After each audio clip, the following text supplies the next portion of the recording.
Rockstar. Sounds Chocolate. good. Any of the above. What's up, potheads and political junkies?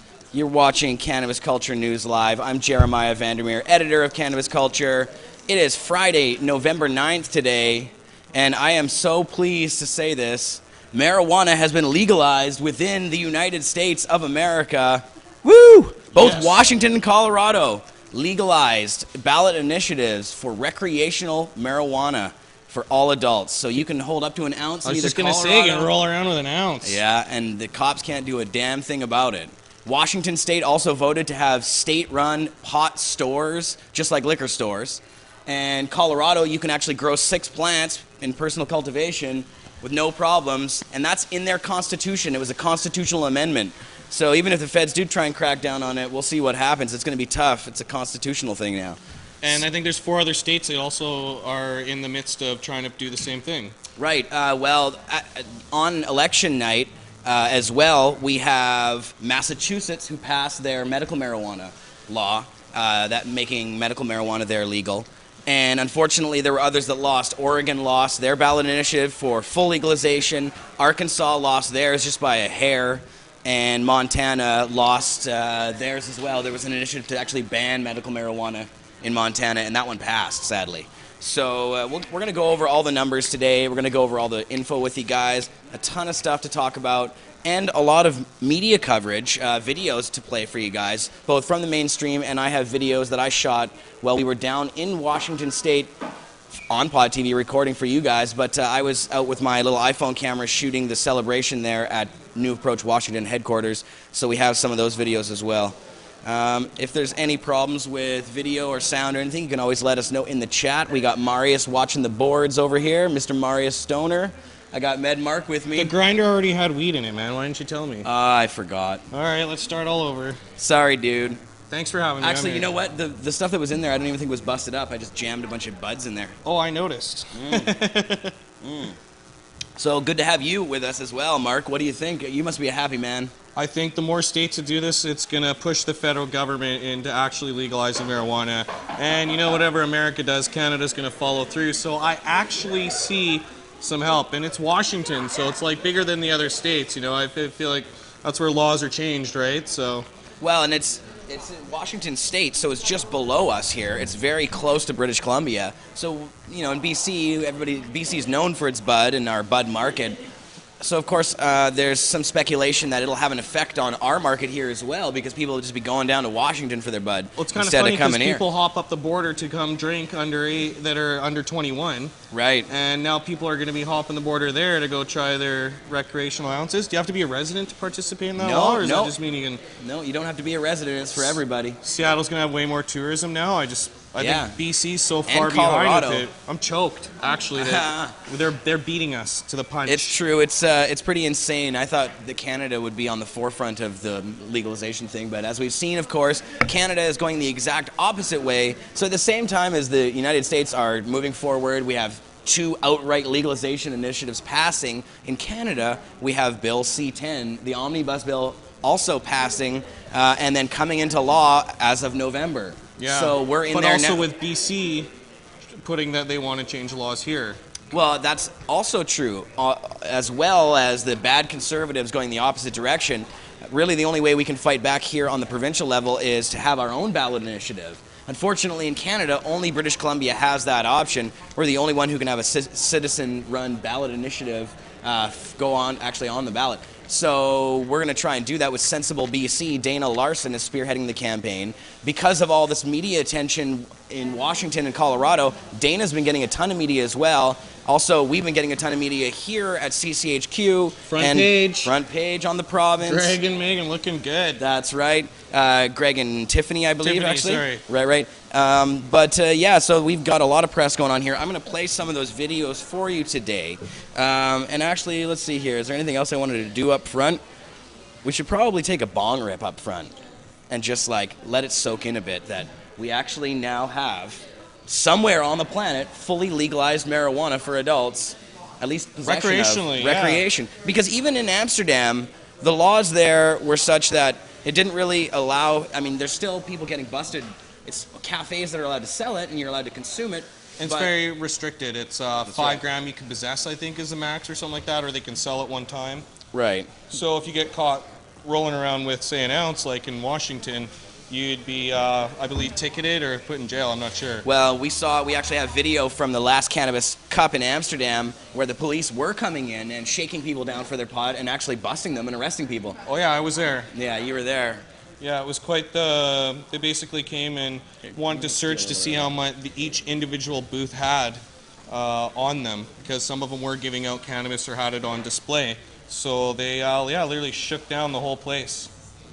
No kidding. Well, and that's why this is so insanely exciting. Now, even if you don't like some of the provisions of 502, it's hard to deny that the political impact that this is having is massive. And I know there are people out there who don't like the DUIs, and I guess we'll just have to see what happens. Somebody's going to come out on top or is going to be right about this one, and all those people who were no on 502 who claimed that the police were all of a sudden going to start going mad arresting people for DUIs, we'll see if you guys are right, or we'll see if we were right. And I wasn't really going to bring this up, but if you're interested in checking it out, I don't have any of the information in front of me here, but go to Russ Belville's website. If you type in Russ Belville on Google, it'll be the top link that comes up. It's either radicalruss.com or russbelville.com. He's got a pledge on his website for the people who are against 502 that say that they won't partake in any of the legal stuff, they won't have anything to do with going to pot stores and buying them there, or they won't enjoy any of the benefits. And as well, he had a counter proposal. If people are busted in the DUIs, then we'll have to be responsible for their lawyer fees. So there's a pledge. Wow. Yeah, and I like it. I thought it was pretty funny and pretty cool. Russ is a great guy. We were hanging out with Russ Belville the entire time we were there in Washington State. He was doing his live broadcast right next to us in the back of New Approach Washington headquarters there. And then later that night we went and had a few drinks. Russ wasn't drinking, but the rest of us got pretty loaded. He said he was kidnapped by drunk Canadians. Well, you guys were, having a good time down there. That's what you're supposed to do when you're traveling. Live it up. I taste some chocolate or something in there. There is a definite mix since, like I said, I grinded into your buds that were already stored in there. I didn't know. Right. Cool. It tastes delicious to me. Multiple either way. cannabinoid profile. We're getting hit with 2 different strains of weed at one time, so doubling it up for the Friday that we're about to partake in. Fantastic. All right, well, let's get this started. I wanted to, first of all, play a little tidbit from where we were in Washington State. CBC News from Vancouver actually came up and were there with us covering the whole thing, followed us around. We were hanging with a couple of the journalists from the CBC. And I'm going to play, first off, the video that they shot about us down there. Then I'm going to come back and wait a second here. Then I'm going to come back and play another video that the CBC shot in this building, actually. They came down on Election Day in the U.S. and talked to Mr. Marijuana Man. Sweet. And also talked to Chris Bennett of the Urban Shaman. So I'm going to play that right afterward, but I'll come back just before that. Good job, CBC. We'll come back for 4:20 before that. Or actually, look what time it is here. It's 4:18 right now. Maybe we should take a bong rip for 4:20 first. Light it up. Do you want some butter in there, or you want to choose one of the strains? Oh, yeah, sure, man. Well, I've already loaded this up, actually. That's the multiple candidate. What kind of strain did you have in your grinder that was already stored in there? What was it now? Shit, I forget what it was. Shit, I forget what it was. That's a great strain. I haven't had that one in years. I just I grabbed it can't out of remember one the of last time I had shit. I forget what it was. It's been a while. I have that quite a lot. That happens to me all the time, sadly. Hey, man, when you're puffing this much, trying to remember the details, it's like remembering baseball scores. We're just spoiled don't have here, the brain for it, you know? And the profile and all that. Let it rip. 420. If you're not rolling them, start smoking them. I guess I'm a little early by 1 minute on this. That's fine. You're Maybe just I can getting hold it. started. You're bringing it in. So you're plateauing at 420. And we already got a joint going too, so.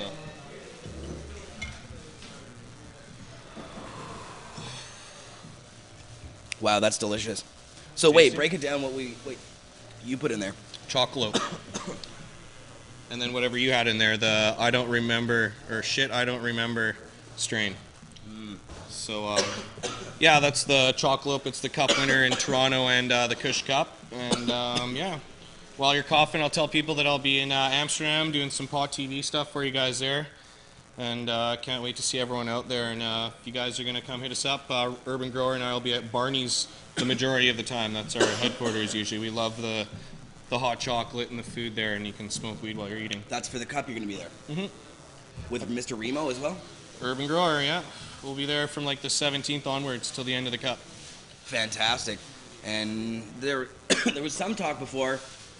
Jeez. Don't even bring it Don't even bring it up, because you know what? The weed pass is never going to happen. They canceled it.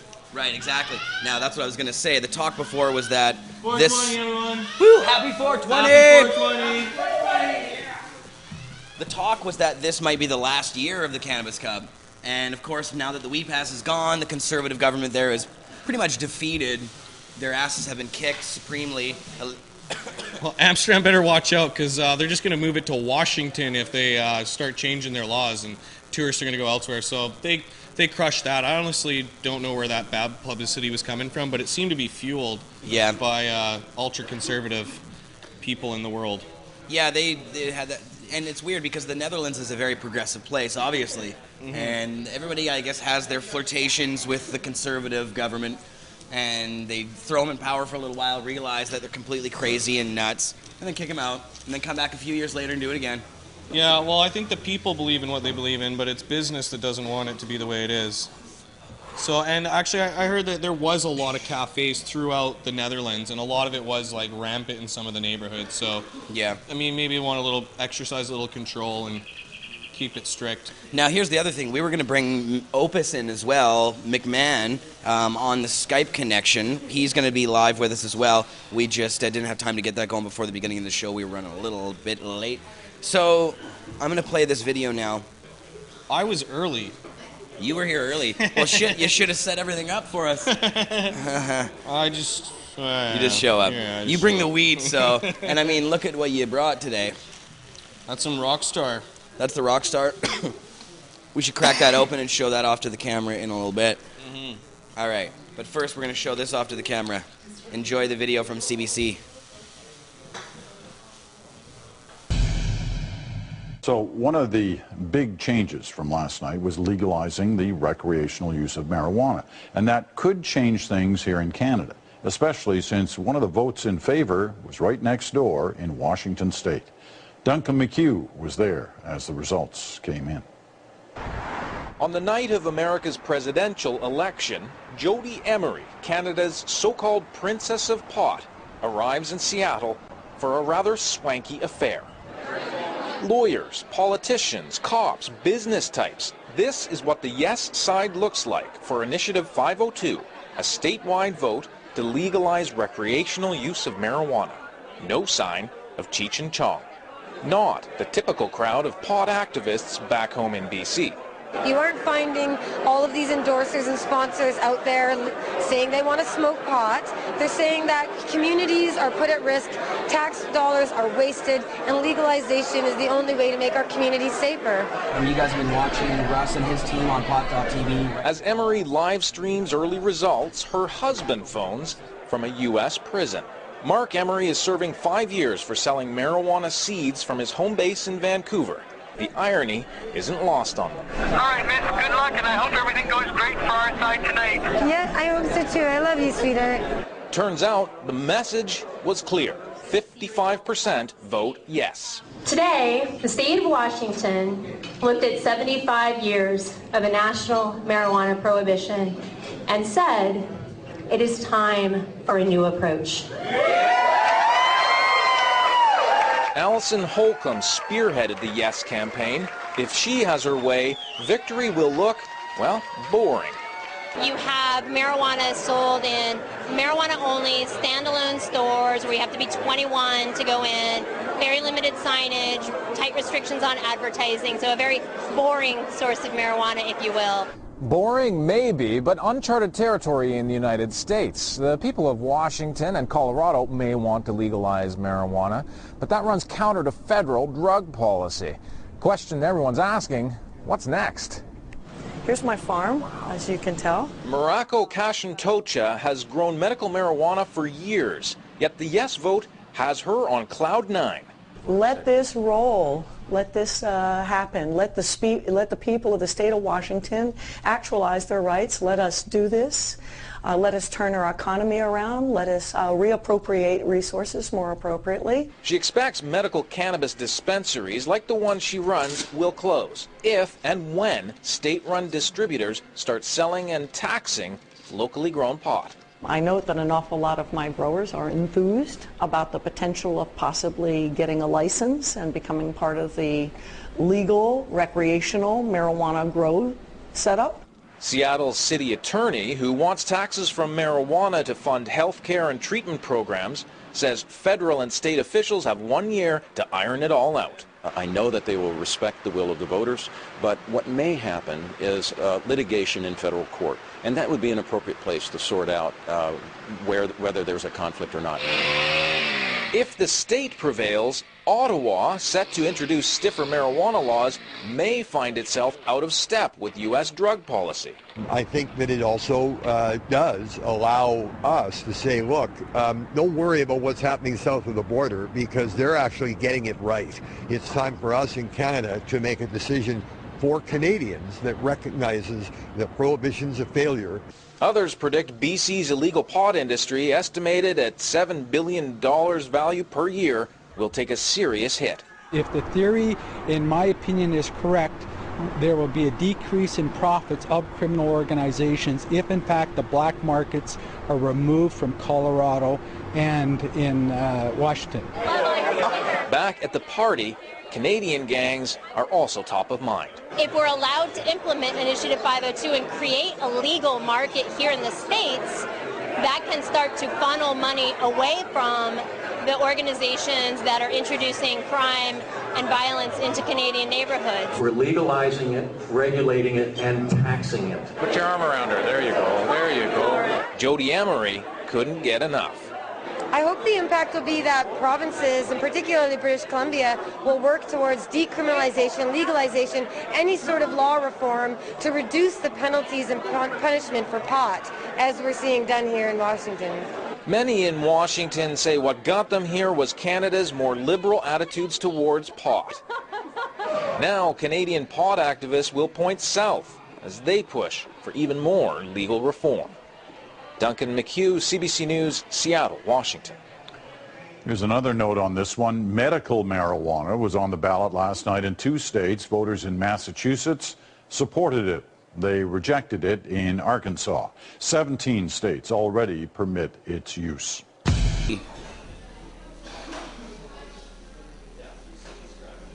CBC News.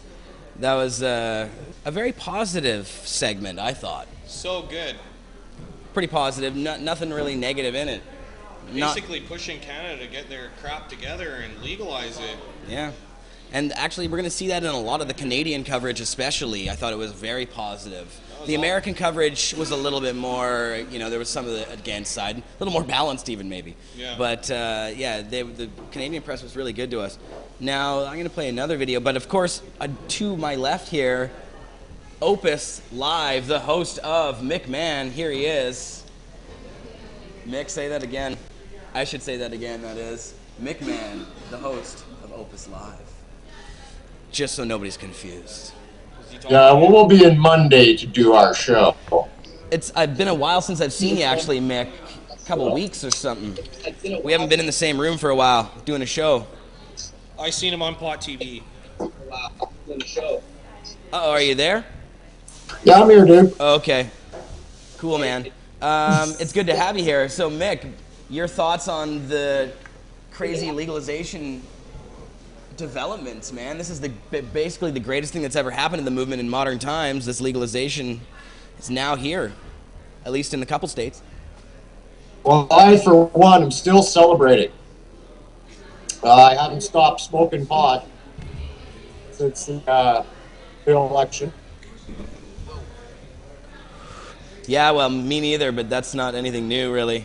I would have been celebrating in the same way if they had both lost, probably. I'm excited, actually. It just got me really excited. Rejuvenated. It was like a little shot of steroids or something, you know? Like, got me pumped. Canada needs to take the lead.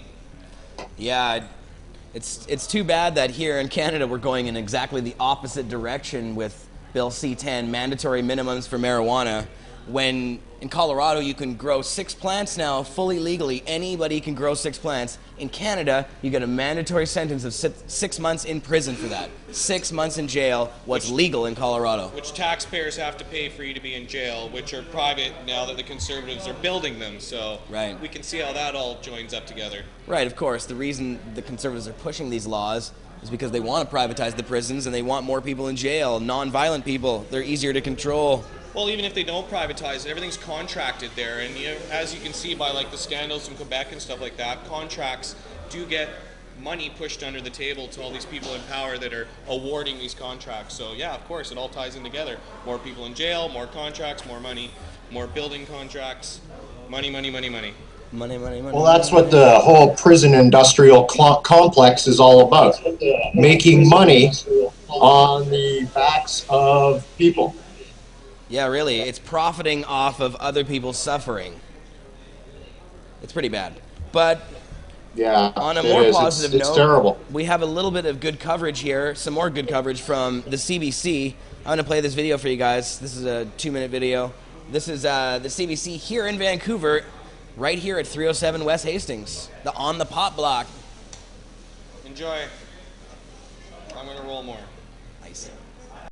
So just how much pressure does the Washington state result put on politicians in this province to move the marijuana debate towards a vote here? None. At least that's what they were saying to us today.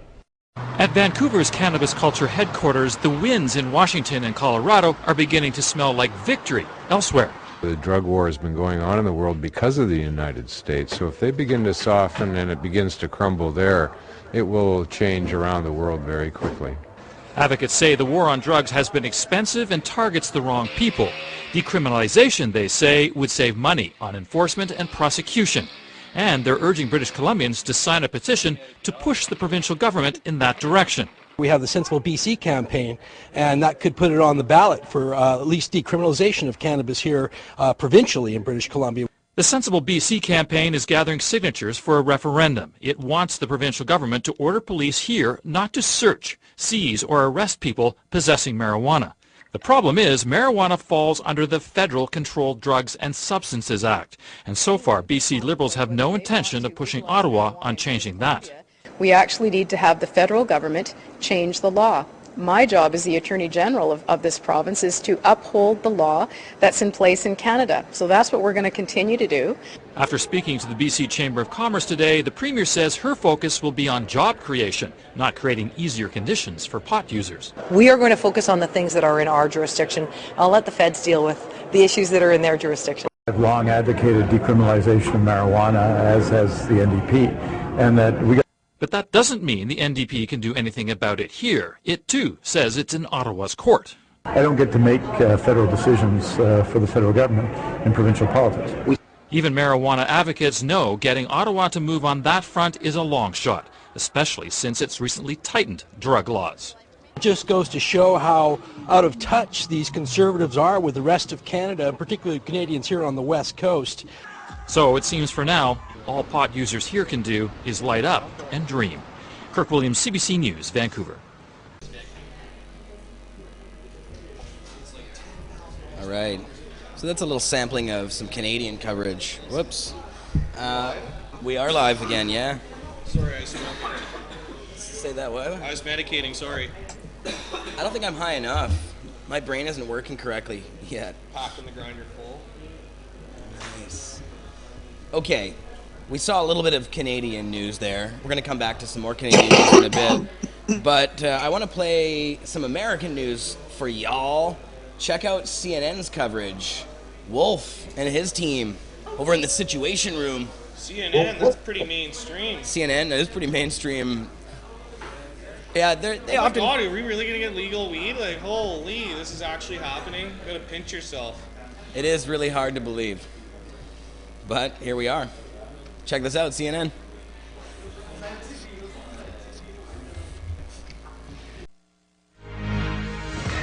So voters in Colorado have spoken legalizing marijuana for recreational use by a 10-point margin.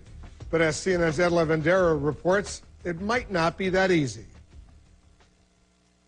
It's the kind of story that makes headline writers salivate. I can only imagine, what Jay Leno and company are going to be saying over the next week or two, right? There'll be lots of jokes, and I'm sure there'll be plenty of snack foods discussed.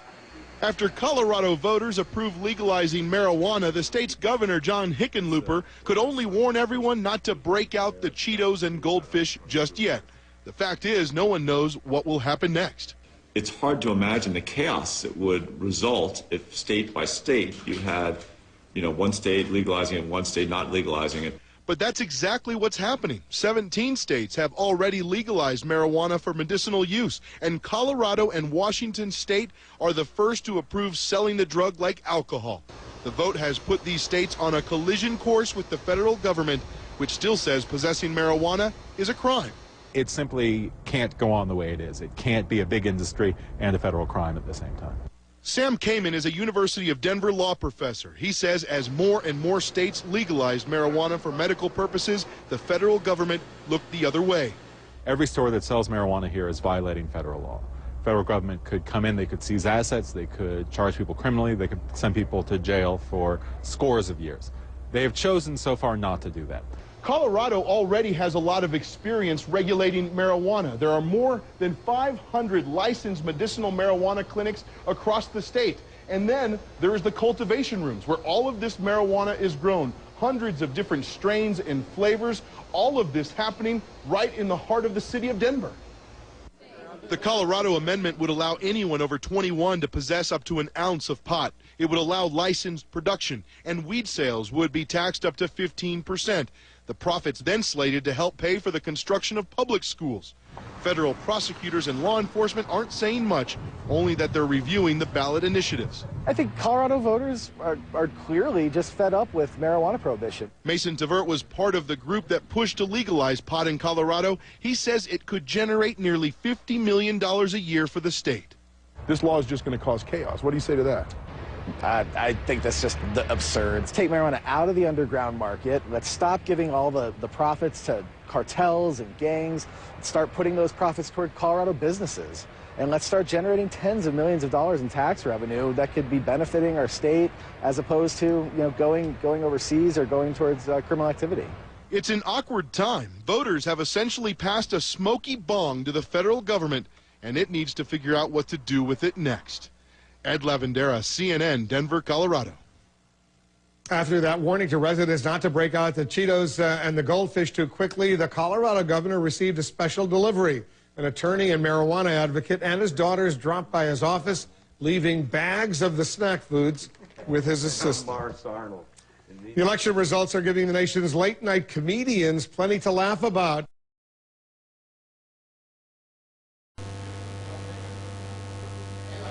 Hey man, people who eat Cheetos are just like anybody else. Just like people who smoke marijuana are just like anybody else. Yes, I love Cheetos. I love them very much, especially the big Costco bag. You know what I like even better are Hawkins Cheesies.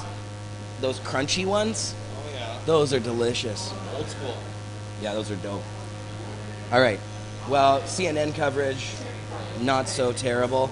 Let's check out MSNBC's coverage. Just a little bit of it. This one actually is pretty cool. This has Ryan Grimm of the Huffington Post in it, and I like what he has to say. And I think his message is one that we were arguing beforehand about Washington passing, even if it did have a few flaws in it, because the message is so huge. And this mandate is going to be hard to ignore by the federal government. Even though they've been ignoring the medical marijuana mandate for a long, long time, Holder himself seems to be backing down a little bit. Even as of late, he hasn't been going so relentlessly. Although Obama is the worst president ever on marijuana, and they've done more raids under Obama than even under George Bush or anybody else. So we'll see what happens with Obama. I don't have that much faith that he's going to do anything good. But Well, just the whole West Coast is just going to become legal, that's for sure. It'll push people, and as more people are allowed to come out that they're allowed to smoke, the less people will be hitting about it, more people will talk about it. So I think it has the trickle-down effect. Everyone's rolling around with an ounce. It's definitely going to come up in conversation with people that don't normally smoke. There's a loud buzz or something. Marius, there's a loud buzz, they say. On the microphone. Maybe it's coming from Mike's Mick. I don't hear a buzz here. No? Okay. All right. Well, we're going to play this video. Check out Ryan Grimm on MSNBC. Welcome back. The feds say they will continue to enforce marijuana laws despite Colorado and Washington becoming the first states in the country to ever legalize the drug for recreational use. Colorado's governor says he respects voters' wishes, but adds, quote, federal law still says marijuana is an illegal drug, so don't break out the Cheetos or goldfish too quickly. Joining me now is the author of This Is Your Country on Drugs, The Secret History of Getting High in America, from the Huffington Post, Ryan Grimm. So, Ryan, I guess you cannot have 5 on it because it's still, people will know what that means when you Google it. You cannot break the law. It is against the law.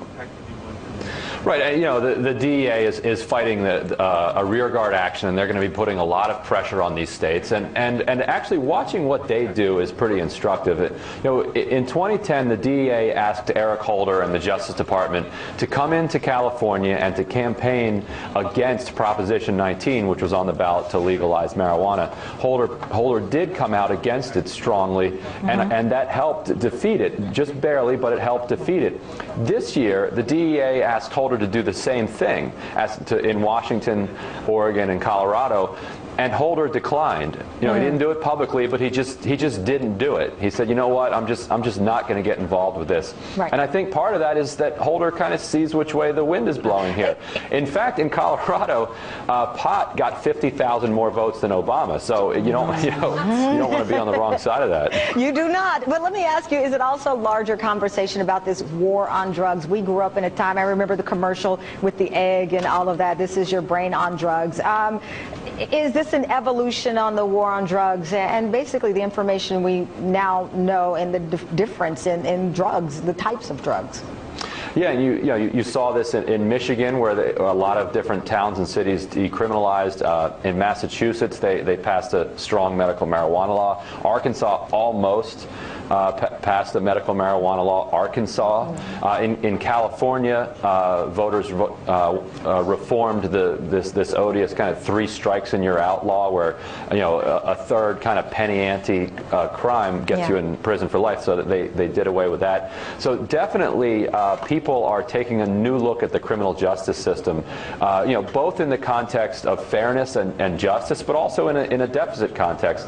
Is this something that we want to be, spending resources on at a time when we're complaining that about record deficits? Absolutely. Well, it's an interesting topic. We'll see what happens, and this may be the beginning of a process that will be followed in other states.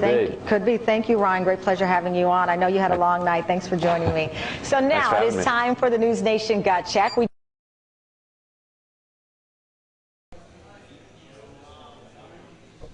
right.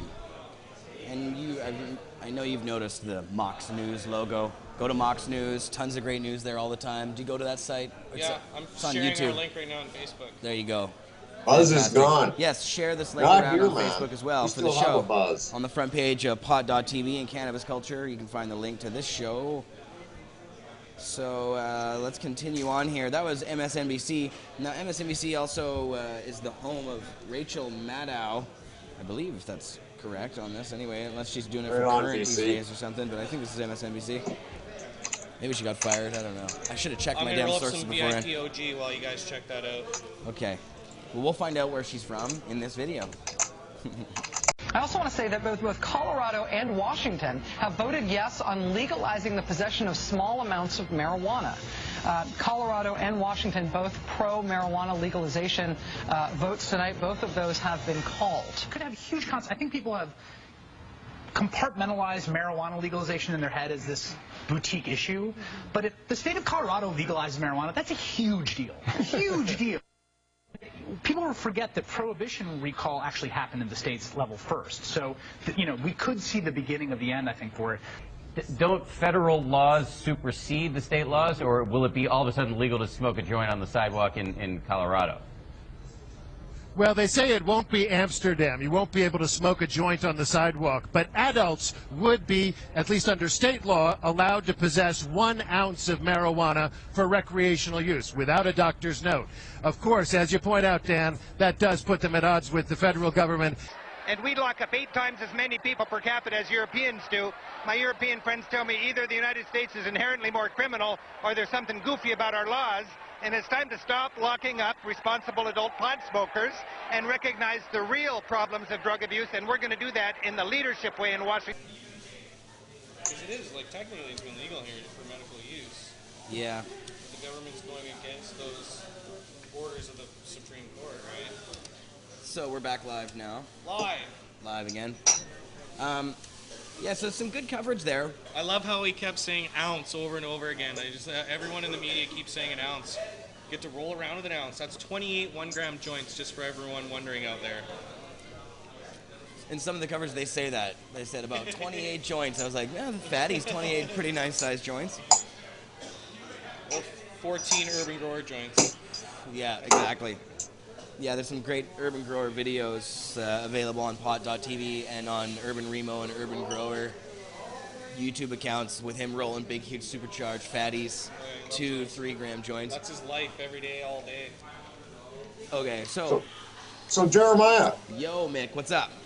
I hear that there's going to be, what, a 25% tax on the marijuana is in Washington State?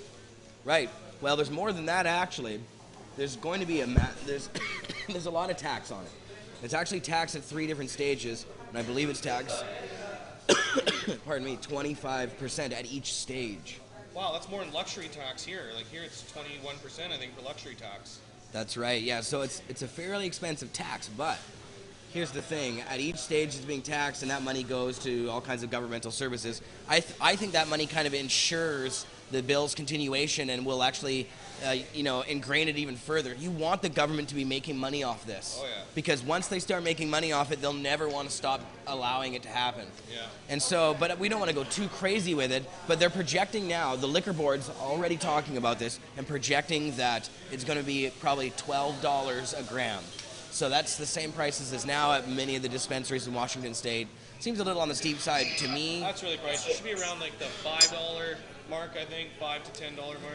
That's to start, so you never know. Maybe it'll come down. Yeah, right. When does the price of anything ever come down? Are they going to grow the marijuana themselves, contract it out? Who's going to answer all these questions? Who's coming up with all that? Well, the liquor board's already been doing press talking about it, and there's already information on the liquor board website about where the distribution and all that stuff is going to be happening. They're going to start talking about it very soon and getting things organized. They have a page on the website for it. Who's growing it? Well, that's going to be set up through the liquor board, I guess. Or it's going to be done, there'll probably be people who are the experts in that area who start working for the government or being private contractors to the government, somewhere along those lines. That's Rockstar we're smoking. It's the $5 special at iMedicate per gram. Rockstar. Tasty. Should we put some butter in this one? Sure. Hell yeah. So, we saw some American coverage. This is some European coverage. This is just a little quick clip. From where in Europe? From, well, it doesn't, Euro News. I'm not really sure where that is. What language? It's in English. Ooh. Where do they No, speak? So it's British? I'm going to play a French video for everybody. Nice, awesome. Yeah, no, it's in English. All right. Check this one out. Could have been subtitles. Could have been. There were widespread celebrations when Colorado and Washington became the first U.S. states to legalize marijuana for recreational use. The victories could be short-lived if the federal government decides to challenge them, but even opponents of the measure say it's time for the government to look at decriminalizing cannabis. But I think at the very minimum we should work aggressively to decriminalize it, make sure kids don't get felony records. I mean, the voters are pretty clear what they feel and what they want. So within the limits of federal law and whatever the federal government will permit, we have to figure out how we're going to go forward. Pro-cannabis campaigners say the result of the vote must now be respected.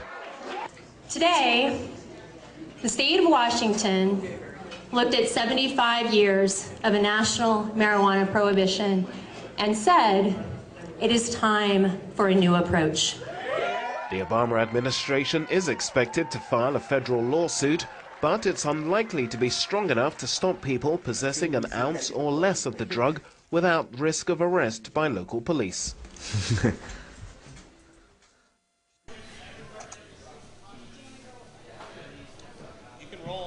So that's just a little tidbit from overseas. There were stories all over the place about this legalization initiative, these initiatives passing. It was world news because this Yeah, is America. Global. This is like, we're going to shut your country down if you sell marijuana in America, actually legalizing it. So yeah, it's big news. There were even stories from China in Chinese when you look at them online and then you have to translate it that said Jody Emery had Jody's name in them, and we're talking about Jody and stuff. Well, she is a leader and a very big spokesperson. It's Keeping very the true. voice for Mark Emery, who's sitting in prison right now. How ironic is that? Yeah, no the kidding. government's going to be selling weed and he's sitting in jail, you know? Yeah, and actually, if you want to find out what Mark thinks about everything that's happening now, go to cannabisculture.com right now. He's got a blog post on the front page, and you can find the information about or what he's saying. Actually, I'm not sure if that blog's up. I'm pretty sure it is. But if not, it'll be up this weekend because Jody's still working on it. But he's definitely talked to Ian Mulgrew already about it. So Mark's been in the mainstream press talking about this. His comments are on the front page. Something needs to be done. Like, there's a about story. This government, get Mark out of there. They won't even put in the request to get him to serve time here. Yeah, Mark's blog is on the front page as well. So, so let's talk about Washington here, and let's start to go through some of the numbers. Because, whoa, I gotta grab my iPad. This hits Where for the you numbers guys be. out there. As Thanks Jeremiah for the gets his stuff together. Got it. Whoa. Nice. And this is pretty delicious, man. This is the Rockstar? Yeah, it's the $5 special. We aim to have cheap, really good cannabis on the menu at iMedicaid. $5 a gram? Yeah, $5 per gram. See, now that's a price. It's a little bit better of a price than $12 a gram. Yeah, for sure. Yeah, I don't like hearing about $12 a gram in Washington, but still, I've heard of some it's just going to dispensaries make... selling it for $20 a gram even.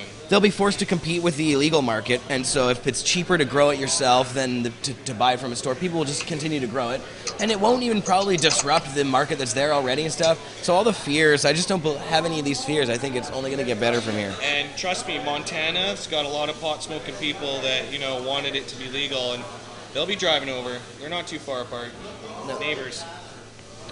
Well, you know, I saw Kevin O'Leary on the Lang and O'Leary exchange, and he was absolutely ecstatic with the decision that both Colorado and Washington took, because he said not only they're going to save a pile of money in enforcement costs, but they're going to start making a ton of money.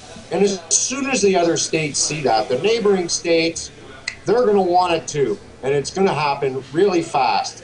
And this is from a pretty strict businessman. But, you know, Marius, I can't hear him that way.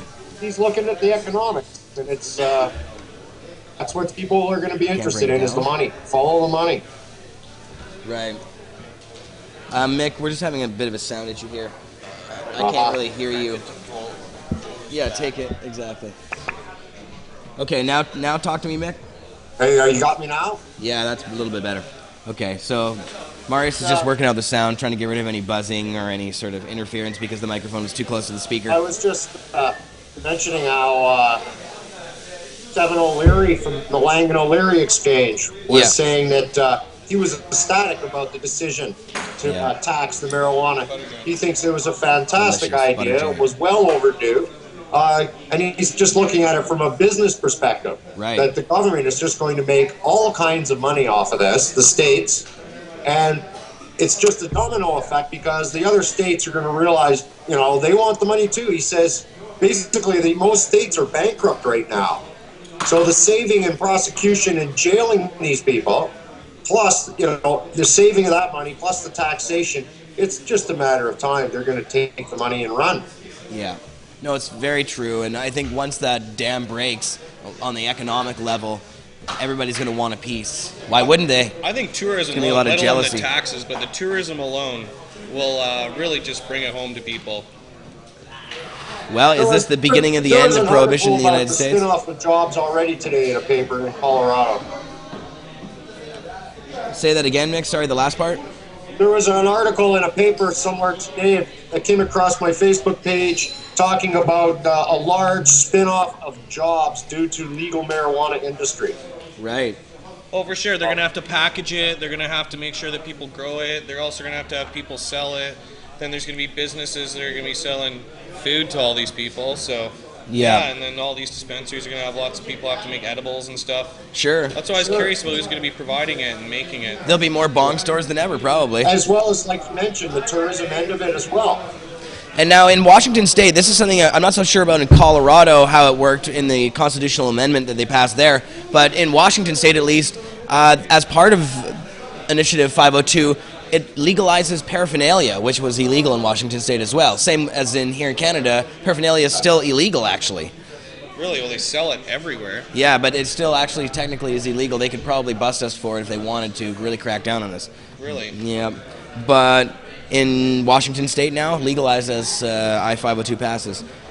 So, let's see here. I don't want to put that in the way of your microphone. I wanted to go over a couple of the numbers here. Washington State, 502, this is why this is huge. It's such a damn mandate there. It's massive. A 10-point lead.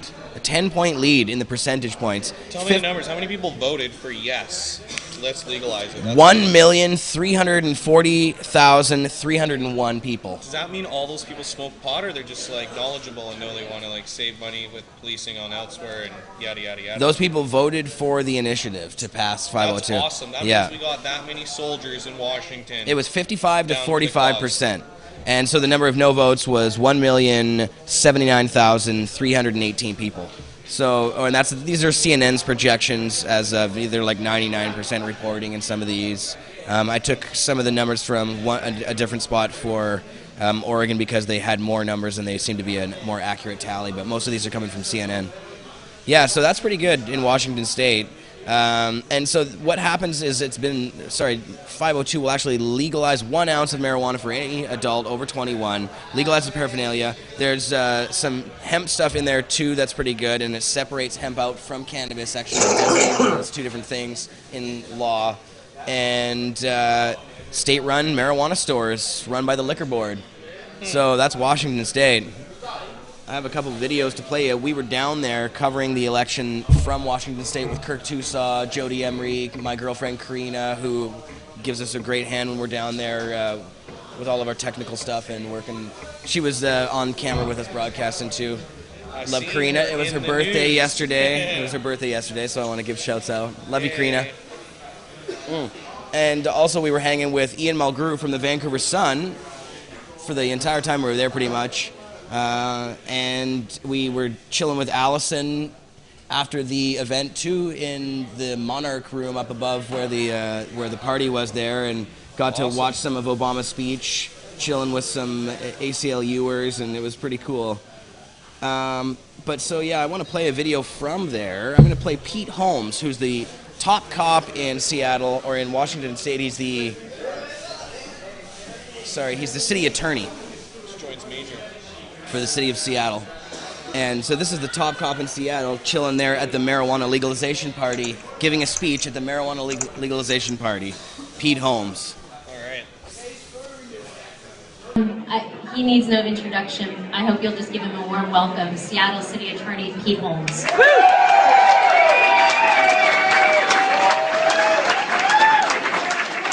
Can you believe this? We beat Poland. That's the amazing thing. You know, when I signed on for this campaign, it was June of last year, June 22nd last year, when we had a press conference in the public library, and we announced a new approach to marijuana. And now I think that it's very clear that the voters of the state of Washington accept our premise and are leading the rest of the nation. This is an amazing night, and I'm not sure that all of us here have really been able to let it all sink in. This is more than about just marijuana. This is about good government. This is about stopping when you've got an insane policy like prohibition that is serving a purpose only of enriching criminals and incarcerating whole segments of our community. If that's all you're accomplishing, and yet you still have access, And we still have to wonder about impaired driving. We have to look, we've ignored legitimate public safety reasons and goals, and instead focused on criminalizing adult private conduct. That's what this initiative is all about. It's about government in a better way. Good government.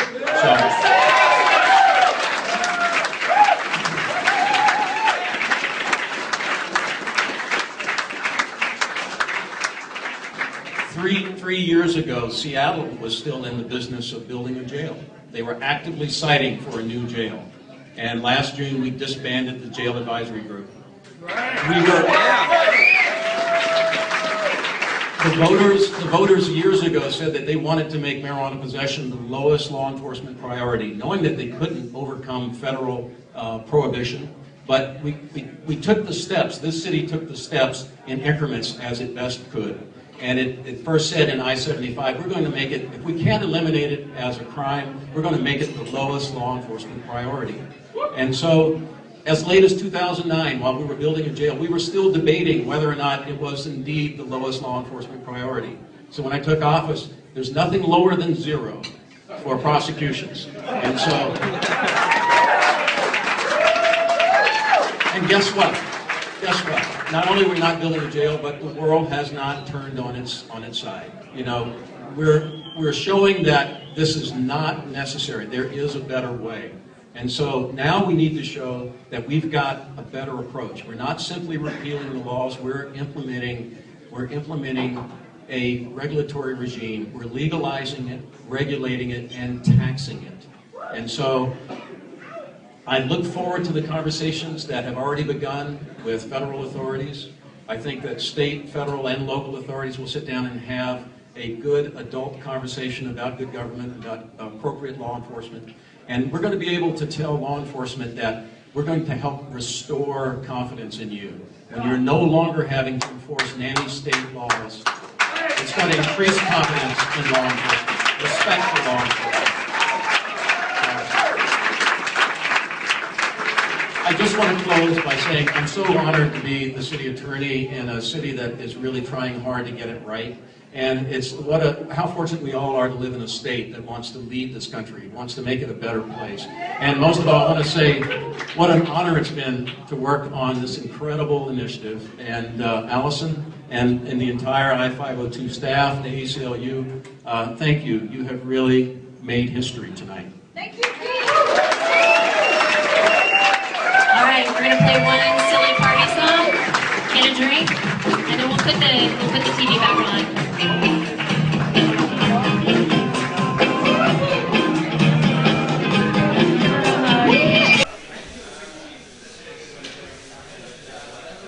All right.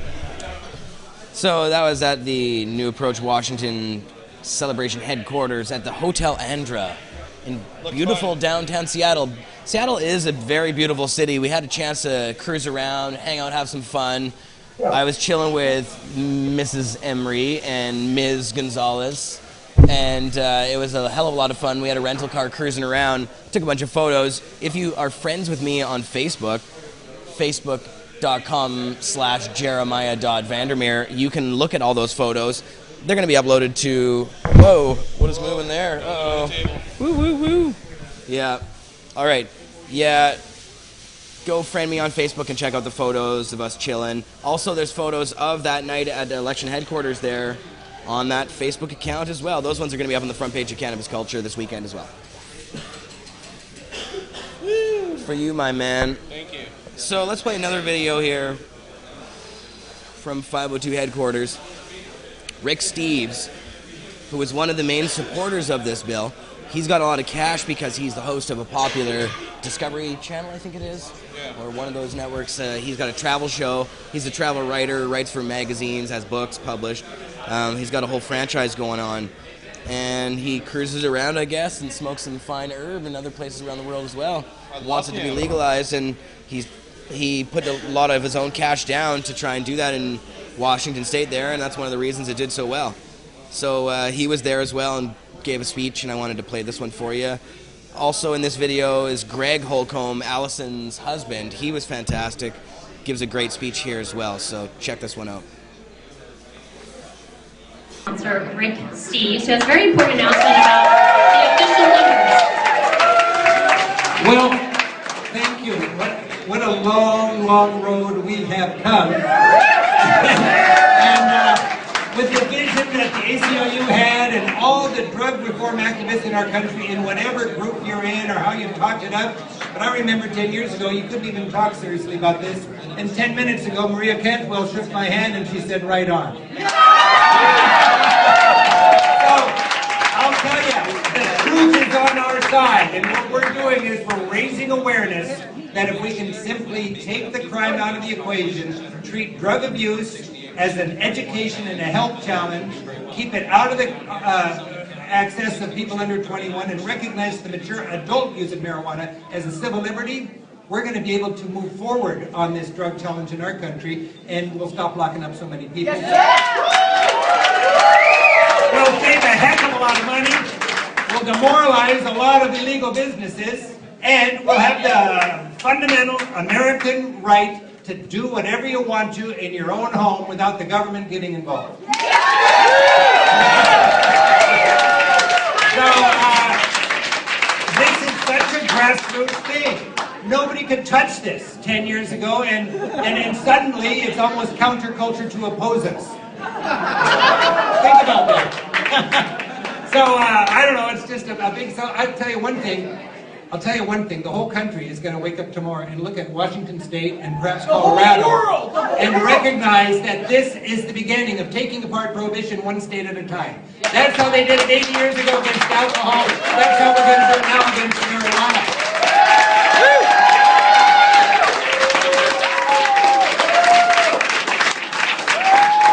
You know, we could not have done this without making marijuana less scary to people who are inclined to be afraid of this thing.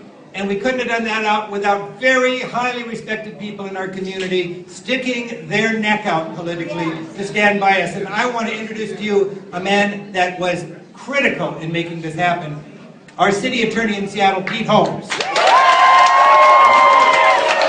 Thank you, Rick. One of the unexpected side benefits is becoming friends with Rick Steves. What a great guy. And what an incredible long trip it has been. I spoke a little bit earlier, and you know, I just want to echo some of the same comments. There are so many people that made this work. I mean, and Kathleen Taylor, your leadership at the ACLU of Washington, thank you, thank you, thank you. So many people. The volunteers that have worked on this, you know, guys that have been trying to just document this along the way. You know, there's just been so much involved that you can't possibly thank everyone. Jeannie Colwell's, you know, there's a senator she's been trying to bring rational reform to medical marijuana for years and just struggled with this.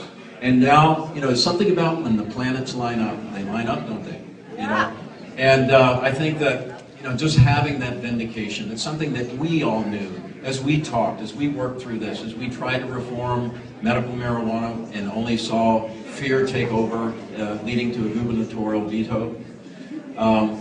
There was good in all of that because it just convinced all of us, you know what, it's time to just go for it. It's time to, let's talk about what is the right role for government. Should they be criminalizing adult private conduct? Should they not be focused more on what about the kids? What about access by youth? And all of this is happening under prohibition. It's not working. And so to be vindicated, taking our ever-widening circles and be vindicated by the entire state of Washington is just such an amazing thrill. It exceeded our own internal polling, and you know, it's just, I'm so proud to be a Washingtonian. I'm so proud to be here. I'm so proud to work with you. Yes, sir. We're going to show the country that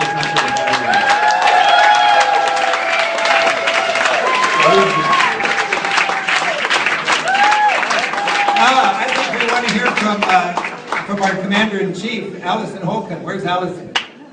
Allison. Is Allison around?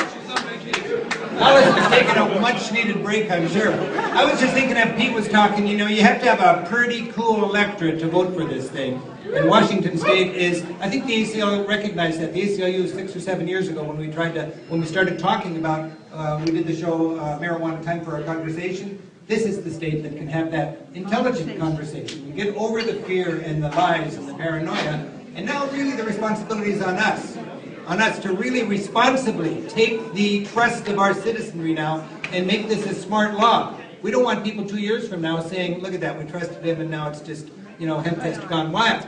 We're going to celebrate cannabis, but we're also going to prove that this can be used maturely among adults and still recognize the legitimate concerns that people have with safety on the road, safety in the workplace, and also the well-being of our young people. So it is a time now when our legislators and our politicians can realize it's not political suicide to take this common sense, pragmatic, harm reduction approach to drug policy and move forward. And again, we can take the crime out of that equation, and now we can get somewhere with drug policy reform. So this is a big day for Washington. This is a big day for the United States. And I've been learning a lot about this over the last few months, and every country in the world is required to keep marijuana illegal, criminalized, because of our country's insistence on making marijuana evil. And now we have a harder time with our federal government telling the rest of the world they've got to lock up people for pot when we've got states in our own union that are saying this is not the truth. This is a great day. Thank you all.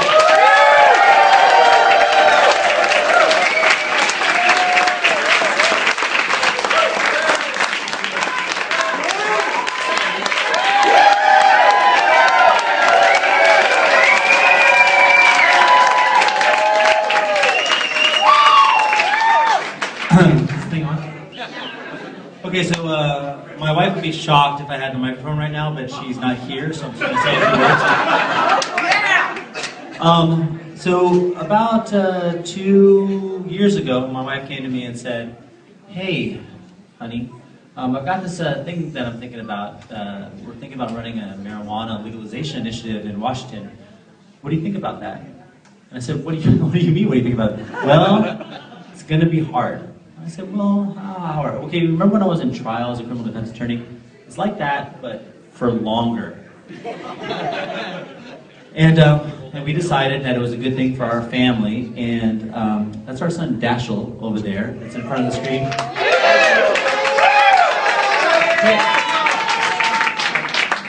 And we talked about how stressful it would be on the family and and whether we could do it, whether it would be okay. Because I know Allison has a tendency to work a lot and very hard, and she's a workaholic, she's a grinder. And you put her to task and she's going to take it down. She's going to get you that victory. And we talked about whether it was worth it as a family to do this thing. And then we talked about what it means to be a parent and what it means to set an example for a child about not only what you put your mind to, and if you say, hey, if you want this to change, that you can work to make a difference in the world. And we talked about what it means to have a marijuana policy or a drug policy in general that discriminates, that creates our prison population, that the private prison population, that takes law-abiding citizens and makes them criminals.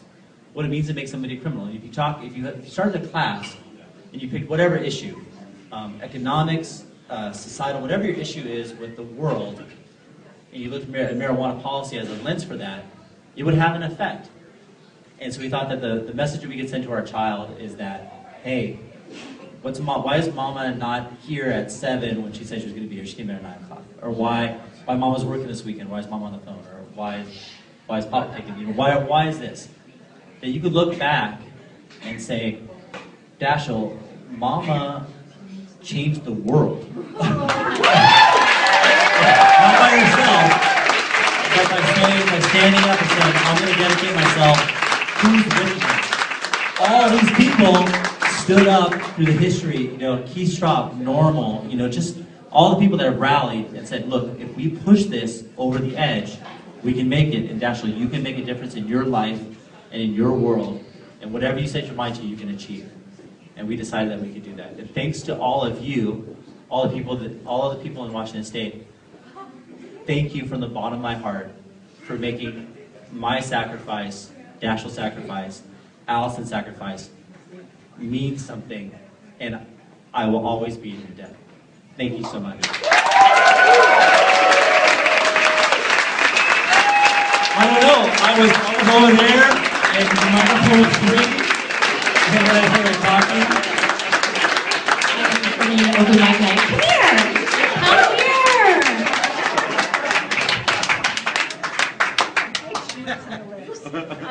I was saying earlier this evening when I was waiting for this night that my stomach felt like it did the day that we got married. And it was true. No, it was true because I remember my dad actually called my cell phone on our wedding day because I was running late because I was sitting in our apartment shaking and like very slowly putting on my makeup very slowly, and I was doing the same thing upstairs. So I figure if that was the way that the evening ended, the evening began, the evening should end the same way as our wedding did.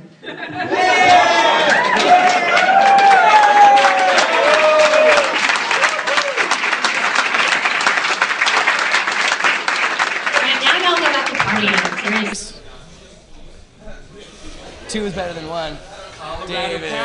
Colorado passed, and we would have had all this press from just David Colorado. and I were just having a discussion about the yes/no on 502 side of things. Nobody knows how Washington's going to play out. I hope it plays out that every cop looks the other way on all the DUID charges that they could possibly just rifle off at people. I hope the feds don't raid all the people who have to now register to be a part of the legal pot economy. I hope that. I hope it's true. Then I'll say, gee, I was wrong. I assumed the government and the police would be way harsher than they did. Forgive me for assuming that. I just played 2 videos of the top cop in Seattle. Yeah, but he hasn't supporting... said shit about DUID charges. He just said there'd be no possession. And that basically says we're going to be nicer a month earlier than we have to. That's what he said. But they don't go after people now when there's a zero tolerance. There's no nanogram limit now at all. It's a zero tolerance limit. And if that goes through court, that can go... I'm hoping for the best. Right. I also prepare for the worst. Right. Part of being prudent is hoping for the best and welcoming the best when it happens. But you don't think that the amount of press and positive attention that this is getting from all over the world is so worth it? It's so... Let me remind you, back in 1996, there was wave upon wave of positive attention and great press that came with Arizona and California legalizing medical marijuana. And the way Dennis Prone had sculpted it, the way Dennis Prone had sculpted it, he considered every user a medical marijuana user. And the day after it passed, he said people out loud that my intention is to protect all users. Well, the police ended up not being as nice. All users are medical, and all growers are medical growers, and everybody's protected by these things. Right. It turns out that the government and the police did not share the activist vision. And I just thought, having been around in 1996 and watching that all go down, that maybe, just maybe, the government and the police are still not going to be on the same page as the activists and give us as much freedom as they can. Well, maybe. I'm thinking... Those are some big maybes. It seems like it's worth the risk to me. When we write an initiative in the future... risks sometimes. If we write initiatives in the future, and I'm sure we will, we should write these initiatives keeping in mind that the police and the cop and the government are probably not going to be our friends, so we should give ourselves as much freedom as possible rather than counting on them to give us as much freedom as possible. I have a feeling that this, because of the political waves that this is sending, that'll give us a lot more freedom. You can't count the worth there. Bye, David. Are you going to sign the pledge, David? David's going to sign the No on 502 pledge on Russ Belville's website, radicalruss.com/the-no-on-i-502-pledge.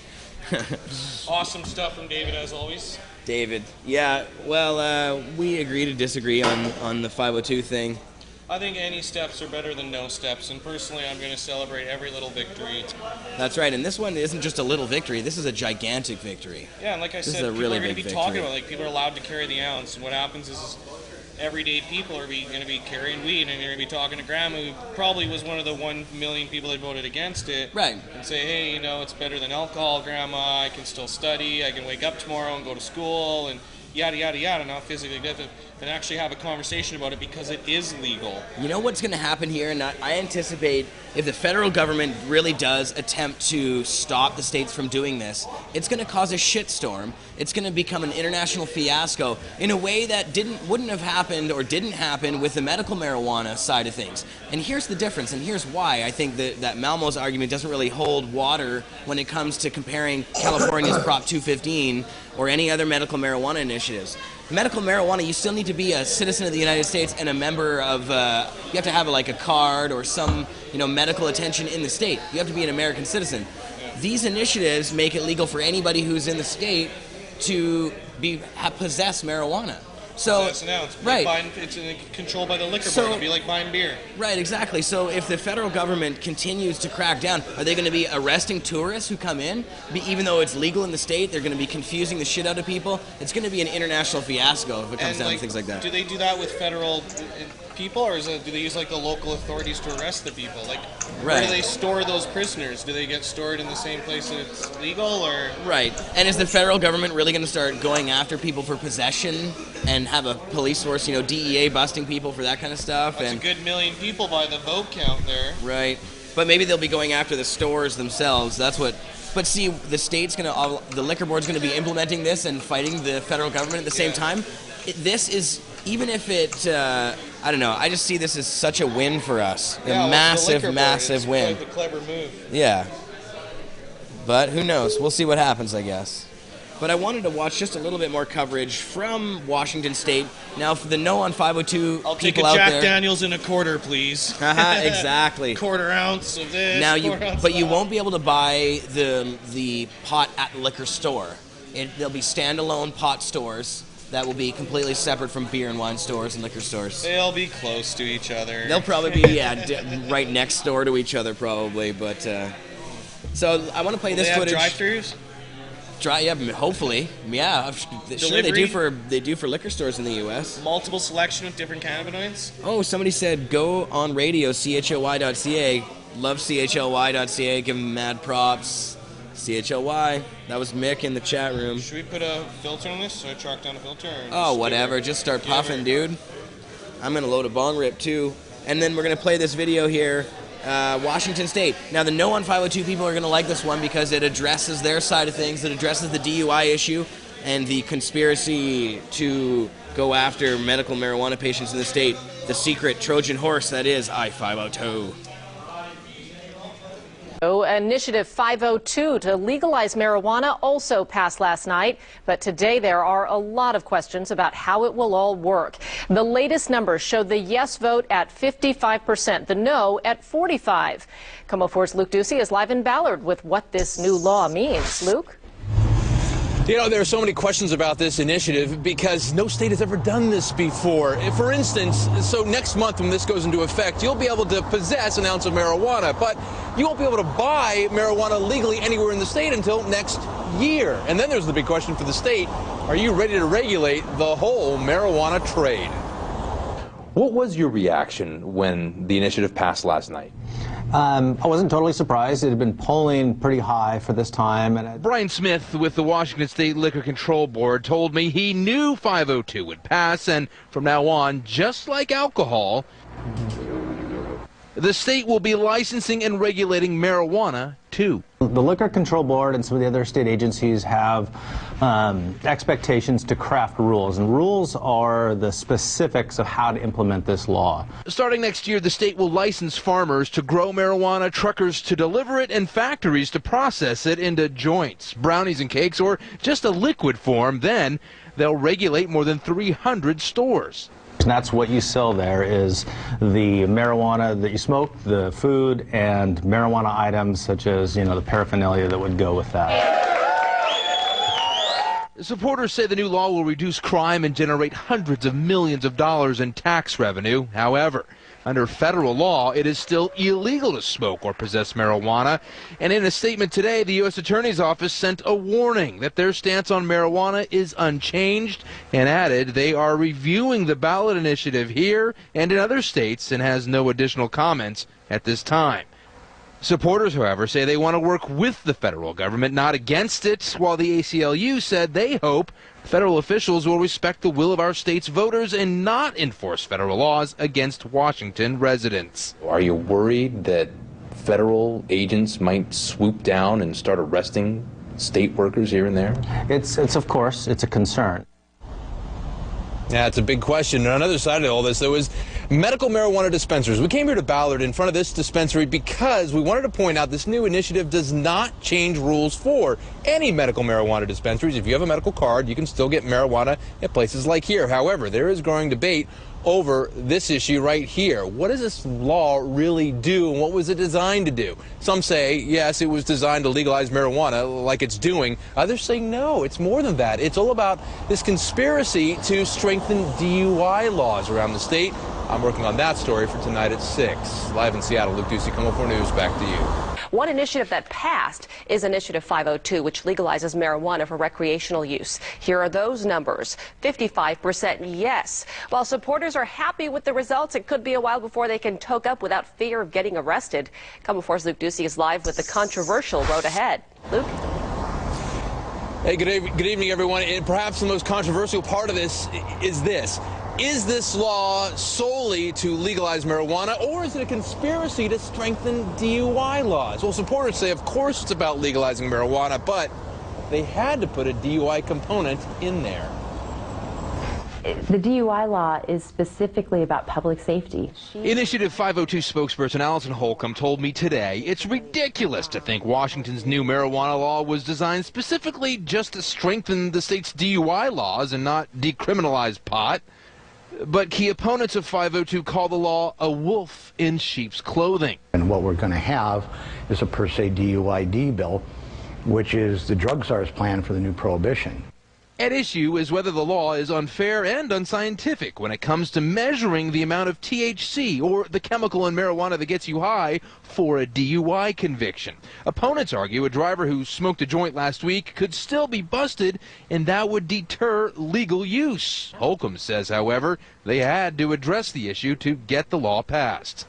And we found that across the board, 62% of voters would be more likely to support legalizing marijuana if it did include a provision like our .08 for alcohol. Meanwhile, before you light up, there are some rules under I-502 you should know about. For starters, just like alcohol, you have to be 21 years old to possess marijuana. You can't grow your own at home. You can't use it in public. And if the company you work for has a no-drug policy, yes, they can still drug test you, and yes, they can still fire you. For example, the NFL said today, even though marijuana is now legal in Washington, any Seahawk caught using it can be fined, suspended, or even banned. And now for some important Initiative 502 dates. On December 6th, next month, the law goes into effect. You can possess marijuana legally, but you can't buy it legally. December next year, the state will begin licensing and regulating farming, production, and sales in stores, and then you can buy it legally. And then in September 2015, the state will evaluate if the marijuana trade is generating millions in tax revenue like promised, and if it's not, they could shut it down.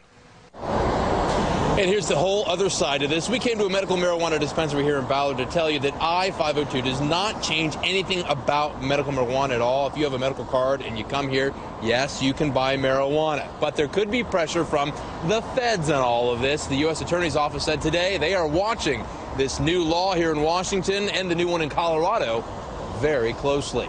Live in Seattle, Luke Ducey, KOMO 4 News, back to you. Thank you, Luke. The race for State Attorney General is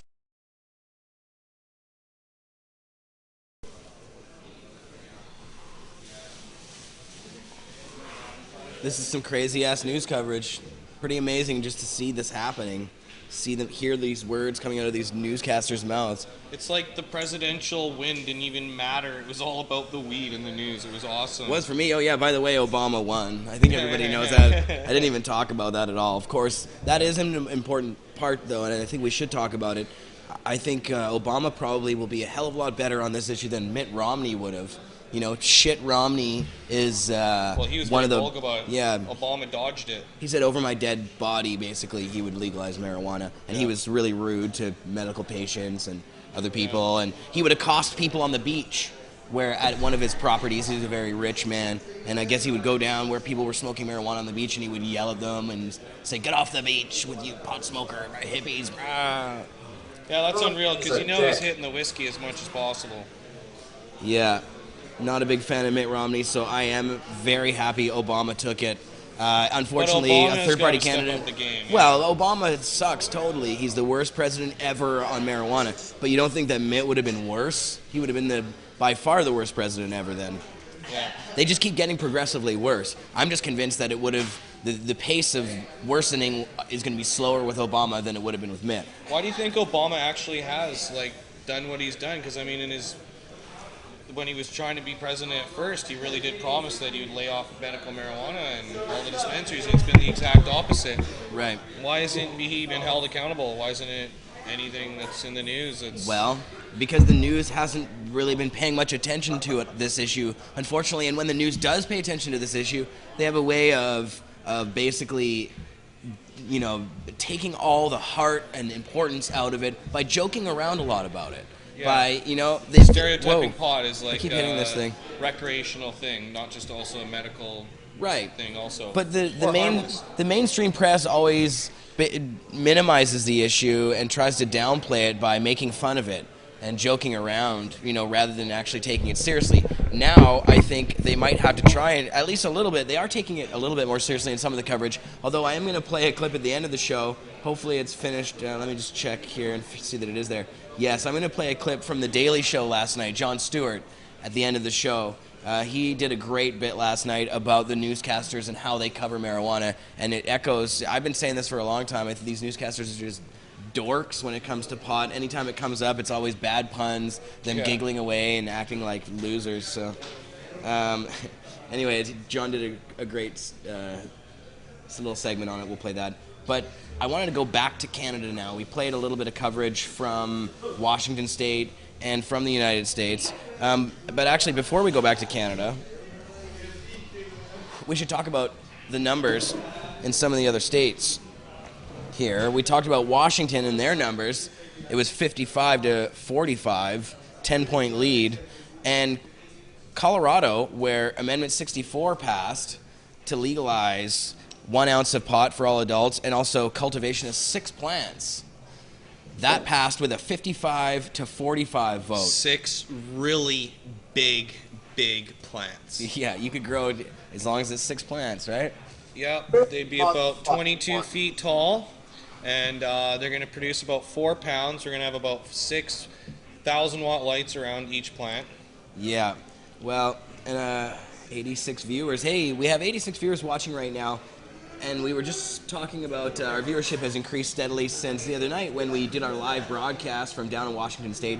We had 550 to 600 people watching live at any one time during the broadcast, and Russ Belleville had just about the same as that watching his. So we had 1,000 people watching both of those broadcasts together, which was very cool. Russ did a great job, kept everybody up to date with a ton of stuff. We did our best broadcasting, but the actual signal there in the building was so damn hard. There were mainstream journalists coming up to us all night saying, "Are you guys getting a signal? We can't get anything. We can't get anything." And so it was really bad. Even when we tried to flip over to the cell phones. You guys had it all, that's why. Yeah, we were hogging it, I guess. But still, it didn't really work for us either, so I think it was just overload. Anyways. That was awesome. Thanks for taking the time to do that. Yeah, it was cool being down there. And big thanks to the people at New Approach Washington for inviting us and giving us all the stuff and allowing us to set up there. Anyways, Colorado, we were talking about Amendment 64, 55 to 45. Their numbers were huge. Again, 1,291,771 on the yes side to 1,064,342 on the no side. That's a lot of people voting for pot. That's crazy. A huge number of people. That's another mandate that the federal government cannot just ignore so easily. That's millions and millions of voters. That's more than voted for Obama in the state. Wow. That's a crazy number. They're more into the weed than they were into him. What does that say? Yeah. What does that say? It's crazy. So, Oregon also had Measure 80 on the ballot there. Unfortunately, that one did not pass. The no side, 54%. That was 877,553 votes on the no side. The yes side had 46%, so it was 54 to 46 in Oregon on the no side. And the yes side had 757,023 votes.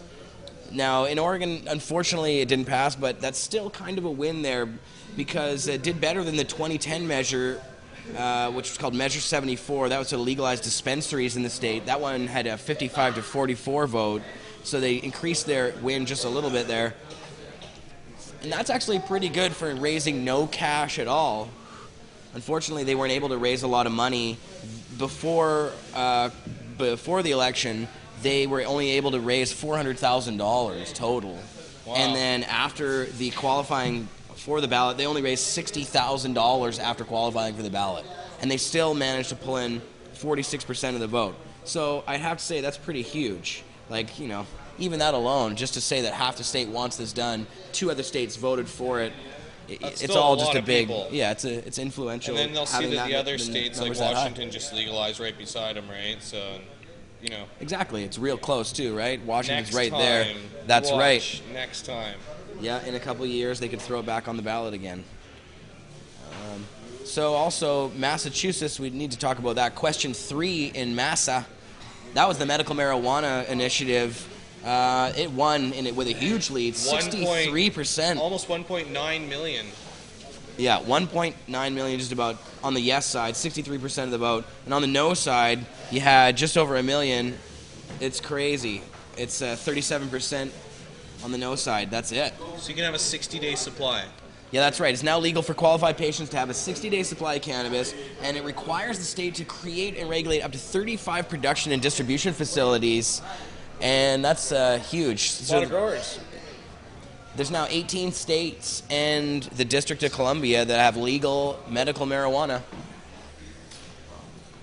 Gotta say that's pretty huge. And the feds don't interfere in those places, or what are they doing? Like I know. Well, they are interfering actually.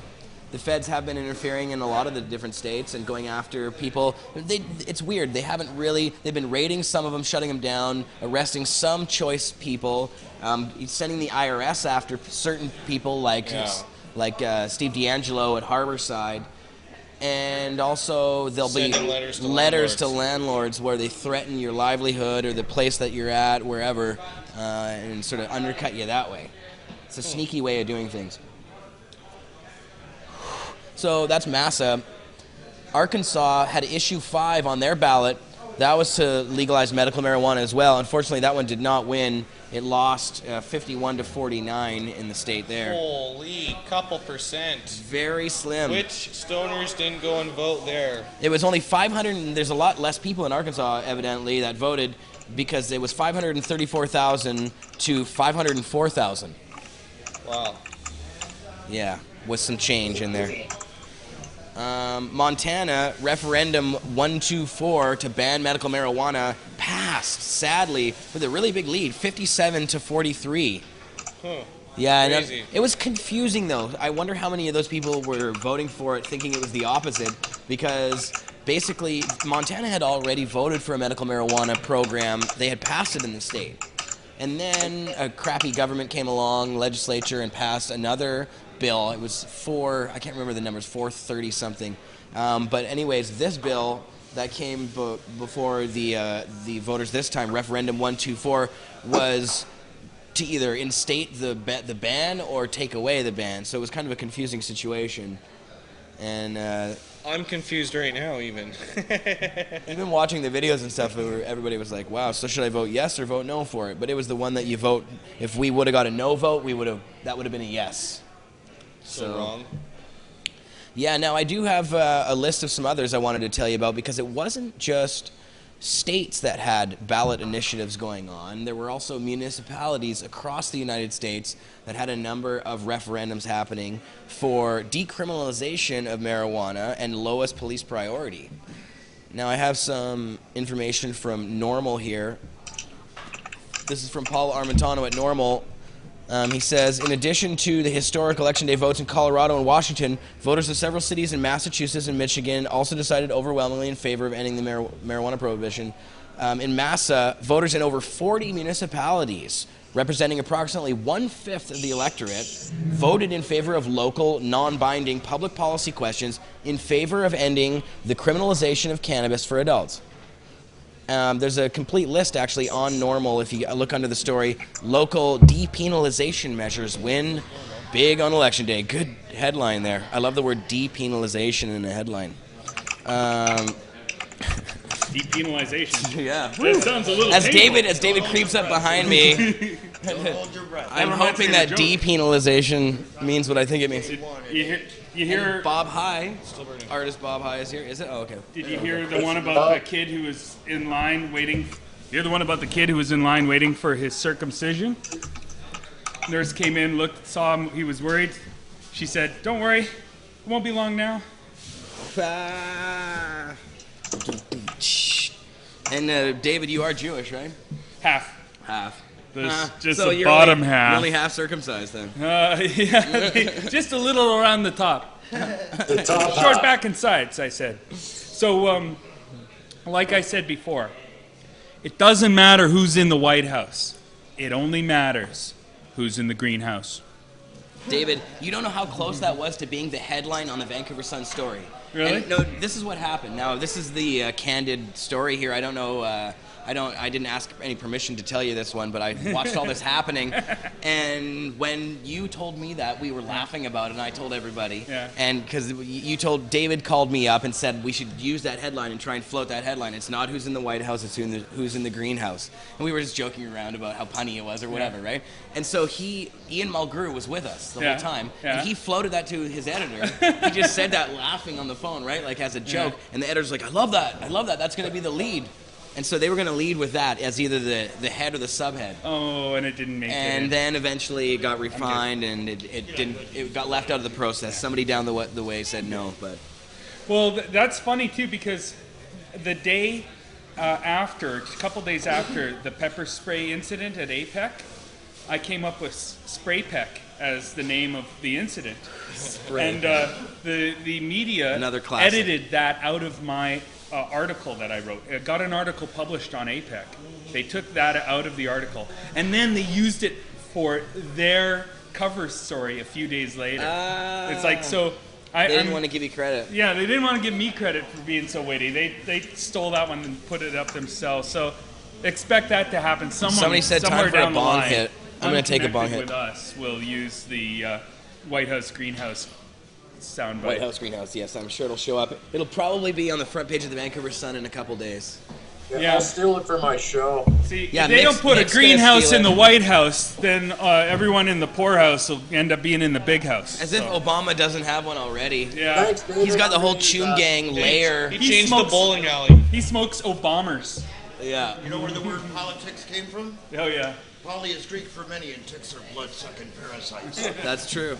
That's very true. Back to work. So I was going over before Mr. Malmo Levine crept up on me with the depenalization. I was going to tell you just about a couple others here. This is also from Paul Armentano at Normal. In Michigan, voters in 4 cities, totaling over 1 million people, also decided on election day to legalize or depenalize the adult use of cannabis. 65% of voters in Detroit approved Proposal M, removing local criminal penalties pertaining to the possession on private property of up to an ounce. So in Detroit, you can also possess up to an ounce. Detroit! And paraphernalia by those aged 19 or older. So that not 21, it's 19 in Michigan. So buy those expensive bongs in Detroit. You can roll around with them now. You don't have to worry. And wave them out of your window. Yeah. Woo! Bring your ID. Right. Grand Rapids voters approved Proposal 2 to allow local law enforcement the discretion to ticket first-time marijuana offenders with a civil citation, so a form of decriminalization, punishable by a $25 fine. Sick. So that's better than going to jail. That's so the $25 Gestapo fine. can make their $25. Right. Awesome. Hopefully it won't be what David Malmo Levine calls net widening, when a law like this passes and then the police feel like they're more likely to go after people, or they feel like they're empowered to go after people because it's just a fine. They don't mind giving it away. And right now they might think twice about it because they don't want somebody to suffer from that. I'll take the grinder. Interesting concept. Anyways. So yeah, Awesome. Grand Rapids, that's very Baby cool. steps Proposal in some 2. of these places. And also in Yspelante, 74% of voters decided in favor of a municipal proposal that makes the law enforcement of marijuana possession offenses the city's lowest enforcement priority. So they're going to go after pedophiles now. I hope so. And bank Are you robbers? passing that? Yeah, that'd be nice if they spent the money on something rather than busting up And education. people getting potted up. And educating the community. Teaching first aid. That's right. Okay, so I'm going to play another video. We'll go back to Canada here for a little bit more media coverage from this side of the border. On CTV, they have a show called Power Play. Nice. And Power Play with Don Martin. Oh, that made me miss hockey there for a second. God, when are they going to bring hockey back? Well, hopefully people are watching politics instead of hockey and paying some attention to things. Yeah. Maybe. Doubt it. They're probably just watching movies or something. Netflix. Fighting over millions of dollars. Okay, let's check this out. This is CTV's Power Play. This is Jeff Plant, and it'll all be explained. Just check this out.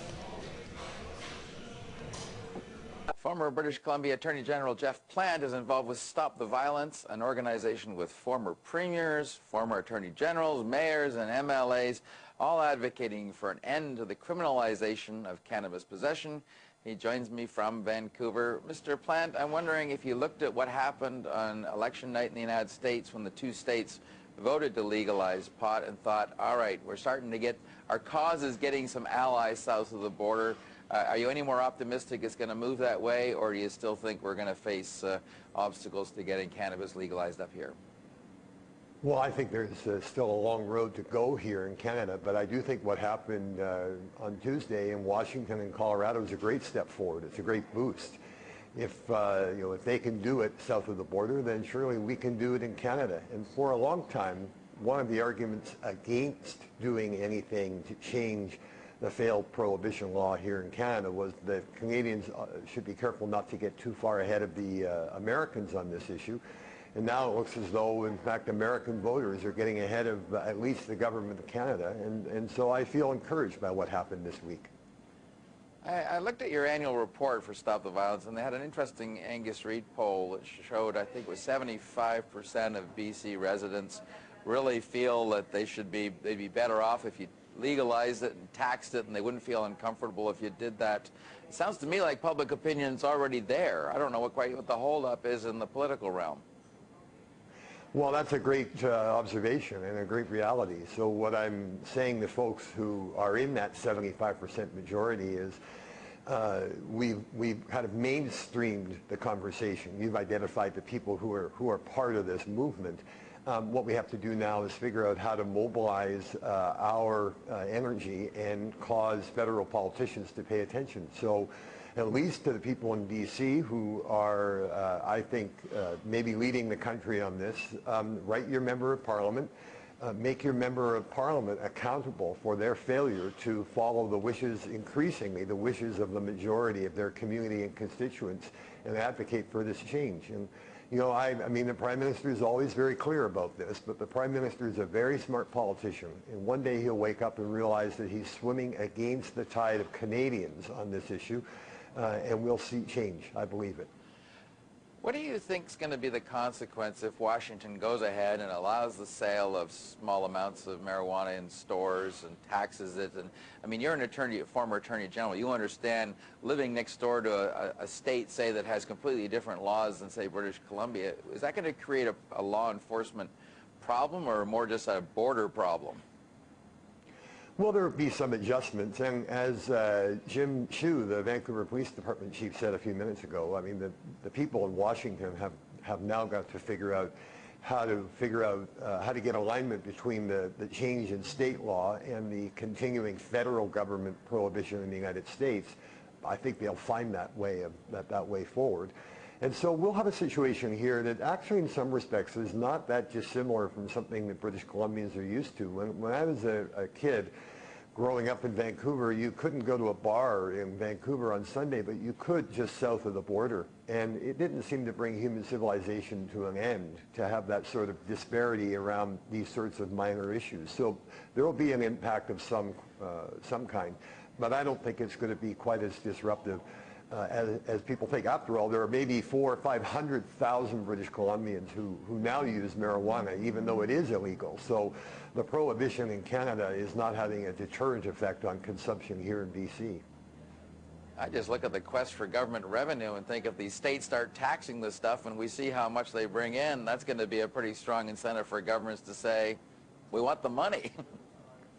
Well, we have a multi-billion-dollar underground economy in support of the organized crime control over cannabis market, and I mean, I think the next step is for the business community here to wake up and realize that you've got to normalize that part of our economic activity, because otherwise it's the lawful businesses that are paying more than their fair share of the tax revenue from economic activity in the province. And yeah, I do think that there are going to be people sitting around treasury boards across this country trying to figure out how to pay for the public services that we all want, and realizing there is a huge untapped source of revenue available if we can just make this policy change.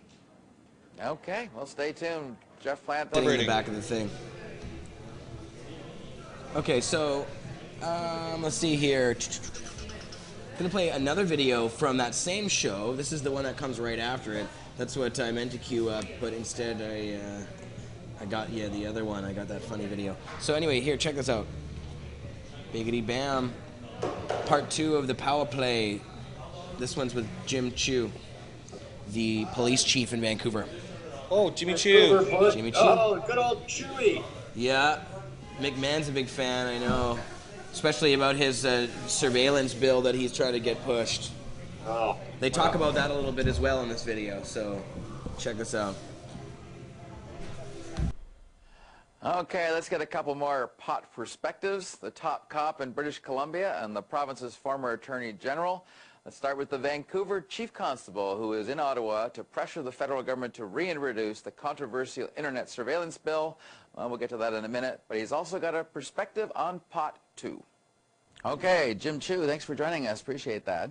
Thanks for having me. Thanks for coming. Just curious about one thing. You're going to have a state that's a half-hour drive south of police headquarters in Vancouver that you'll be able to go into a store and possibly buy marijuana without any legal consequences. Does that concern you? Well, you use the word possibly, and we'll have to see what shakes out in Washington State. I know there's a local decision that's made, but there's also federal laws in play. So we'll follow it and see what happens over time. I almost wonder whether the more interesting question is what happens to the BC export business, because as we know, BC bud's one of the biggest cash export crops in BC, and I wonder if that's something that you're concerned about in the terms of the gangs tend to be involved more in the export side of things. Well, definitely gangs are involved in all forms of drug trafficking. They're actually involved in trafficking of illegal pharmaceuticals as well. So we're definitely looking at all that activity. But right now, for people that are growing marijuana or even possession, it's not a big police priority for that particular drug. Do you charge them? Possession is rarely charged. Quite often it's a secondary offense, like an impaired driver that has marijuana, then that's added to it. But sole possession charges, we rarely do that in Vancouver or other police agencies across Canada. Speaking as the head of the Canadian Association of Police Chiefs, do you think the government should just say, that's it, we don't need to have possession on the law books, that just complicates law enforcement, let's focus on the trafficking? Well, right now it's not a priority issue for the Canadian chiefs, and there has been discussion. There's other priorities for us that we definitely have strong consensus that we want to move forward on. But back to the area of discretion, even on the enforcement basis, not a priority these days.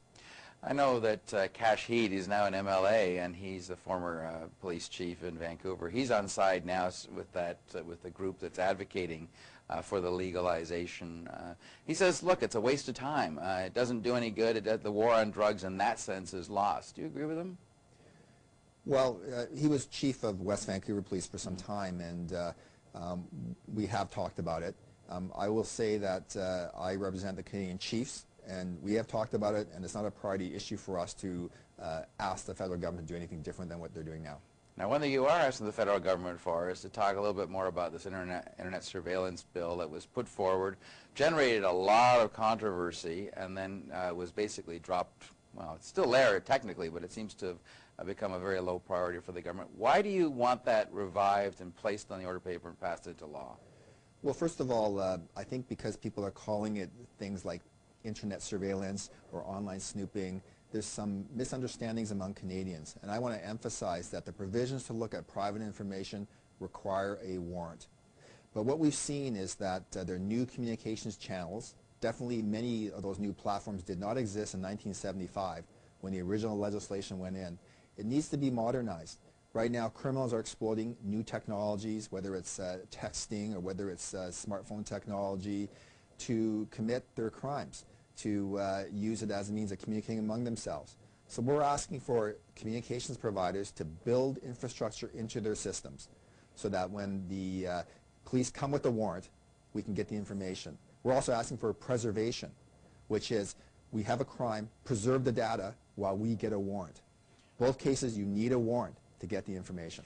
Could you give me a sort of a specific example of where you're seeing criminals use this technology that you think, aha, I could intercept that and use that to catch somebody? Well, we are aware of people that commit frauds over the internet, and they're victimizing elderly people.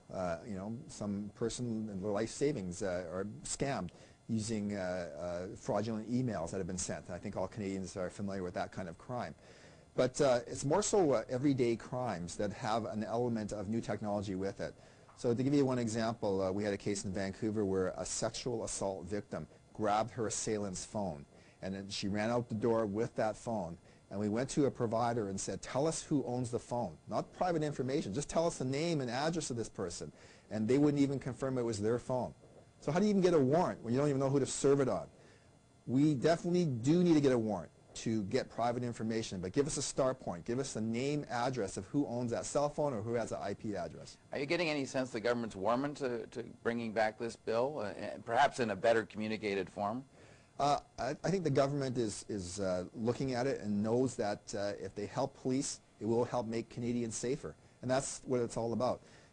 You know, if we don't get this legislation and we have to write production orders or warrants for this information, that is so time-consuming, it will reduce capacity of frontline officers because we're bogged down this paperwork. Okay, so we need the technology enforcement, maybe less so on the pot side. Is that the bottom line here?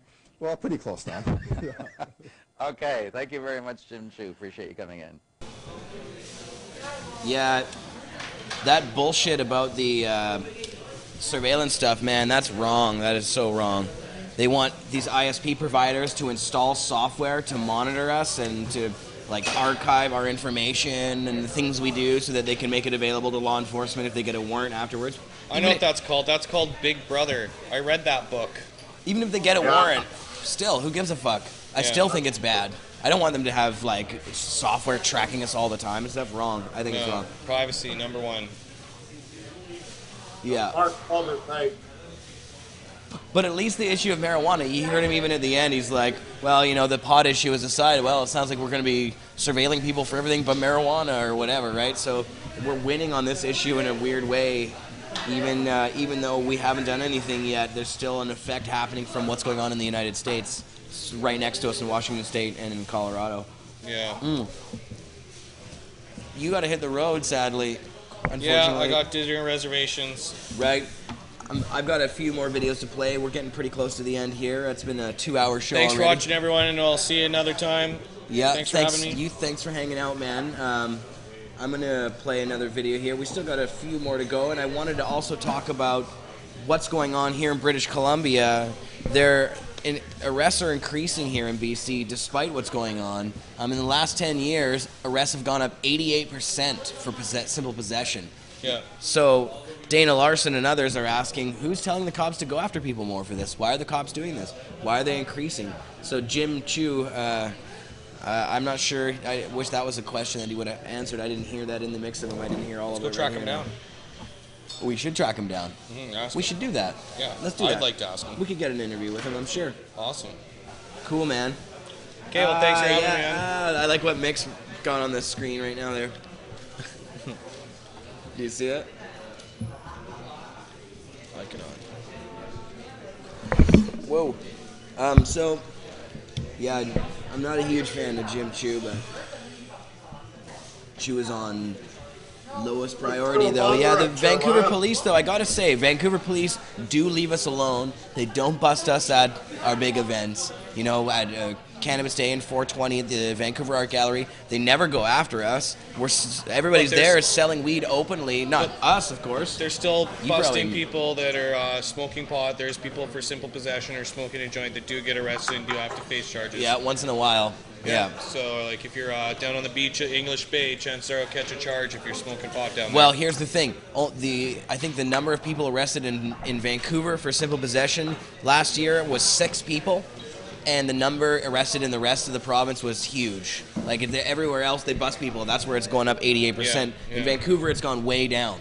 Yeah. So you gotta, at least gotta give Jim Chu the benefit of the doubt for lowering the priority and really stopping people from doing that. I don't know if that's up to him to do that, but at least they're not busting people. Or the Attorney General. Six people, that's not bad. Yeah. Okay, well, thanks for having me. Yeah, thanks a lot. One more Art, puff for before I coming. hit the road. Thanks again. Awesome. And thanks for my little keeping me medicated here, basically. Purple Rockstar, a couple call other me things. anytime, buddy. All right, brother. We'll talk soon. So I'm going to play just a couple more videos from Canada here. I wanted to also play you some global news coverage.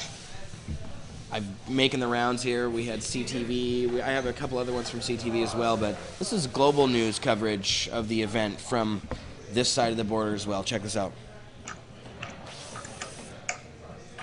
Well, crowds in Seattle went wild last night as voters in Washington state gave the green light to an historic ballot measure.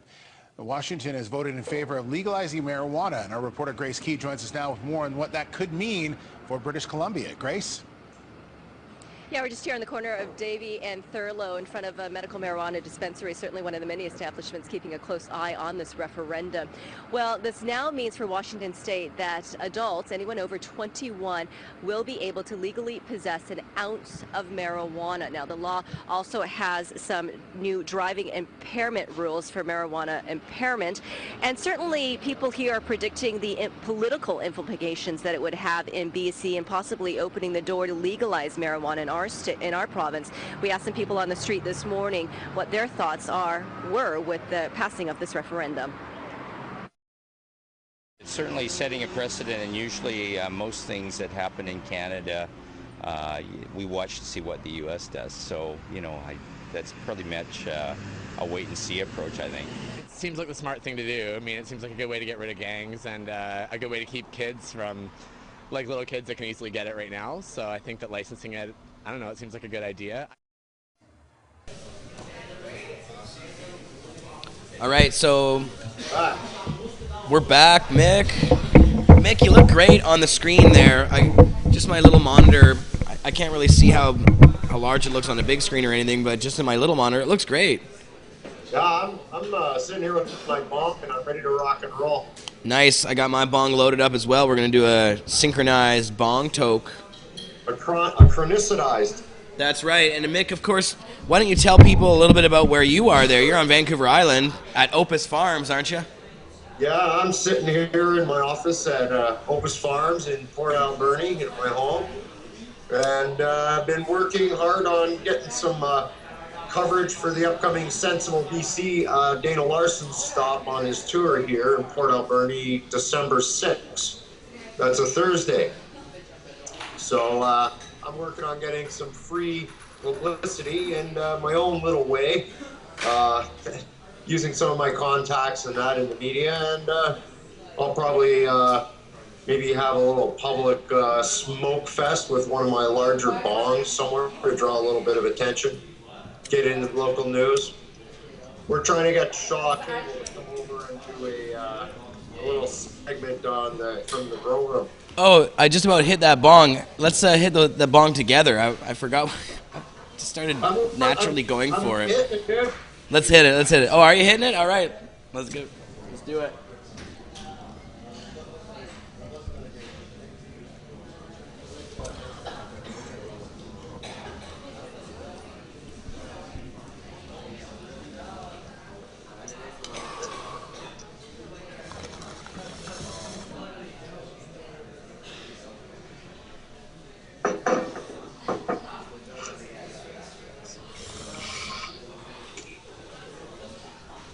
Quite delicious.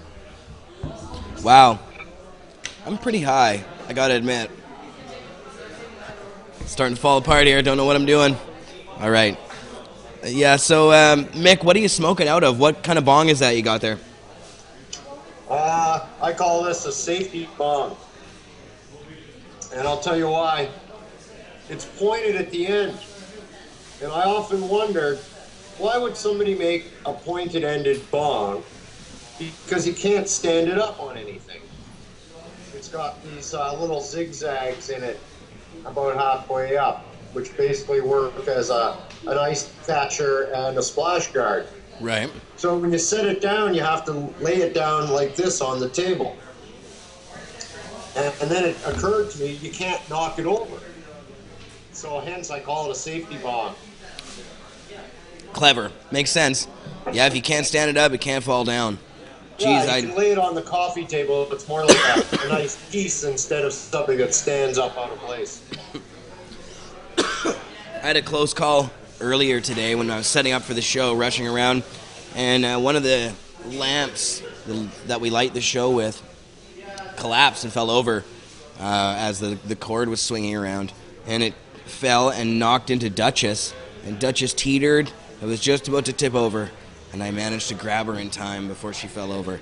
So good, save. Duchess, love ya, and knock on wood that you're safe from now until infinity here. Yeah, that was a big save, actually. That would have been really bad. So you, Mick, you were talking about the Sensible BC initiative and Dana Larson. You're going to have Dana Larson come to Vancouver Island. I wanted to play a video here because in British Columbia, unfortunately, my goodness, this is good stuff. Making me cough like a motherfucker. But, yeah, okay, so here in BC, arrests have actually gone up in the last decade by 88%. Arrests for marijuana, for simple possession of marijuana. Despite what we were talking about in Vancouver and Jim Chu, the number of people in the rest of British Columbia are suffering and being arrested. So I'm going to quickly throw up a video here. This is from CBC as well. This is about arrests in British Columbia. Check this out. This is a very new clip. So how are pot laws being enforced in BC? Possession charges have almost doubled here over the past decade, but it really depends where you live. Nabbing you for getting high is not a priority for the Vancouver police. Belle Puri has that story. At the medicinal cannabis dispensary, marijuana is sold and used freely, steps from a community policing station. The shop has been here for 4 years amid a lot of talk about police cracking down on pot and users. Not here in Vancouver, they don't appear to, unless you are very blatantly being disrespectful to your neighbors and the police. 10 years ago, Cash Heed was head of Vancouver Police's drug unit. My priority was to go after producers and traffickers of illicit substances, not the addicted user or someone that is in possession of small quantities of marijuana. To that end, Vancouver police have just concluded a 7-month investigation where BC Bud was being trucked to Ontario. Over the course of the investigation here in BC, we seized over 550 pounds of marijuana, which has a street value of over $1.25 million. But when it comes to recommending charges for marijuana possession alone, Vancouver's latest numbers may surprise you. In 2010, there were 6. We've had de facto decriminalization in place for many, many years. Provincial crime trends, however, show a different story. The number of people charged for having pot has gone up significantly. In 2002, BC's Ministry of Justice reported just over 2,000 charges for cannabis possession. By last year, the number was over 3,700, an 88% increase in less than a decade. The bottom line is marijuana is illegal in Canada, but from jurisdiction to jurisdiction, how police forces deal with the law is at their own discretion. And that's good news for users. My current Health Canada license allows me to use up to 30 grams per day. So the law is on the books, but police can enforce it however they deem fit.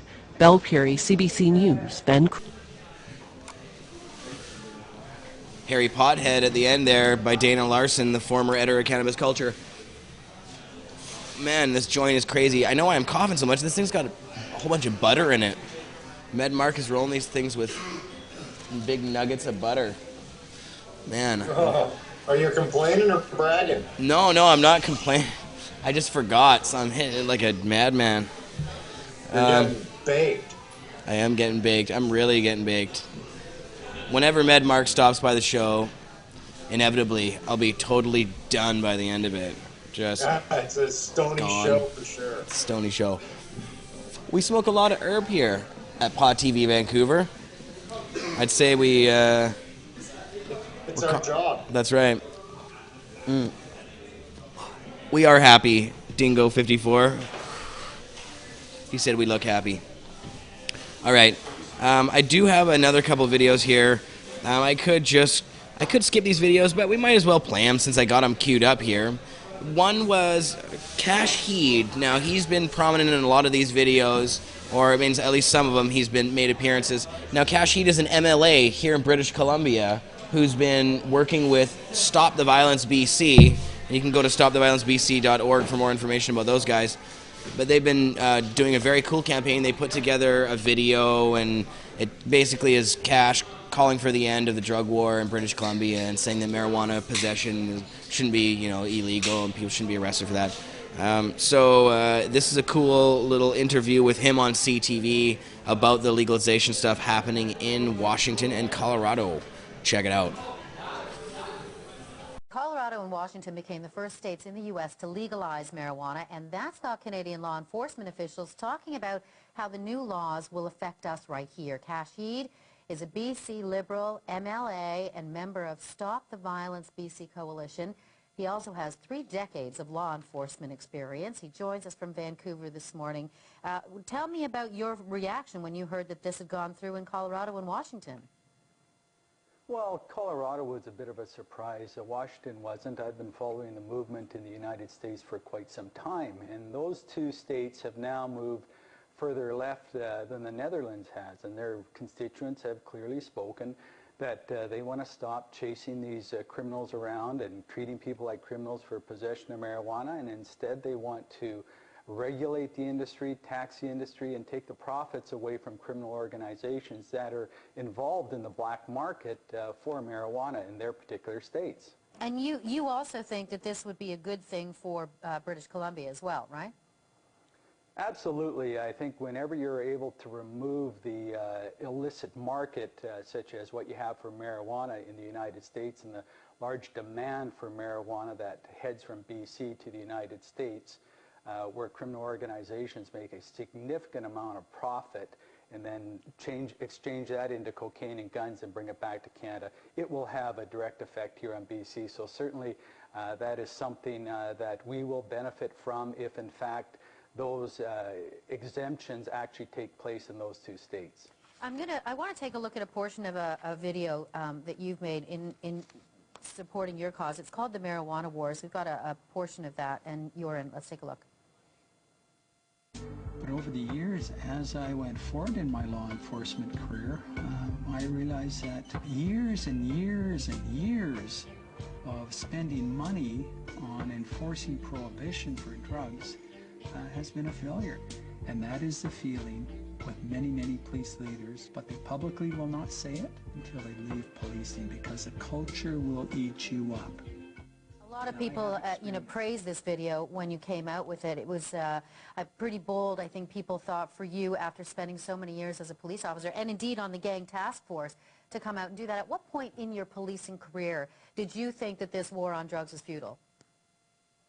In the early 90s, I started to realize that we weren't having any success dealing with marijuana prohibition on the streets here in Vancouver, because we had a perpetuating gang violence problem, a very public display of violence.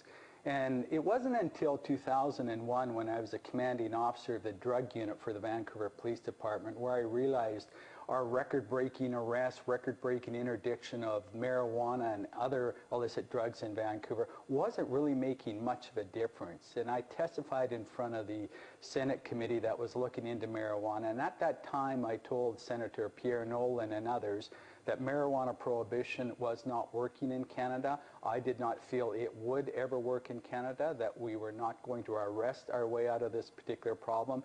And we had to look at other approaches and other policies to deal with marijuana in Canada. So, as a commanding officer of the drug unit at that particular time, that was unheard of for someone to take that position in law enforcement. And Senator Nolan complimented me, saying that I'd gone to where no other law enforcement official had at that particular time. But truly, we have been fighting a losing cause for quite some time. I've witnessed it on the streets here in Vancouver. We continue to try and arrest our way out of the problem. We continue to allow criminal organizations to benefit from marijuana prohibition.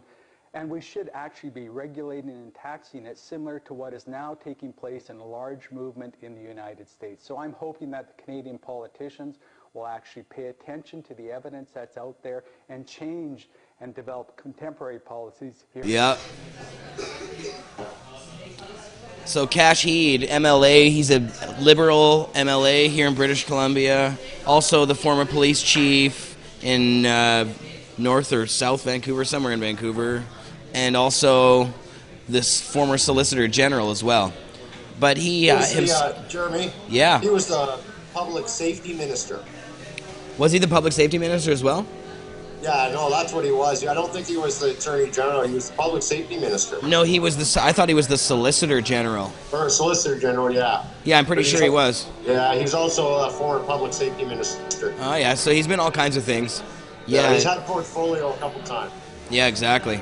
Wow, 89 viewers checking us out right now live in the live stream studio. Tell your friends to watch us every Friday at 4 p.m. Pacific time. Every Friday. And watch Mick McMahon sitting with us here. You can watch him every Monday at 3 p.m. Pacific on Pot.TV. Okay, just 2 more videos here for you, and that's going to be the end of the show, but wanted to play this one for you too. Might as well. This was just a real super quick one. And it features the mayor of Vancouver giving his opinion about what's going on here, Gregor Robertson. He's I actually admire him for coming out and supporting our cause and saying that he thinks it should be legalized as well as 4 former mayors of Vancouver who came out with Stop the Violence as well. Those guys that Stop the Violence are doing a great job. Check this clip out.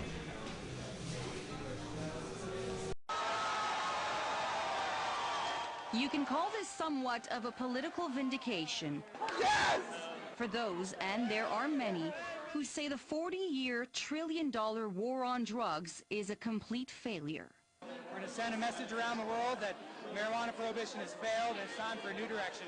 Once the results are certified, marijuana, much like alcohol, would be sold, regulated, and taxed in Washington and Colorado unless the feds intervene, and many believe they will.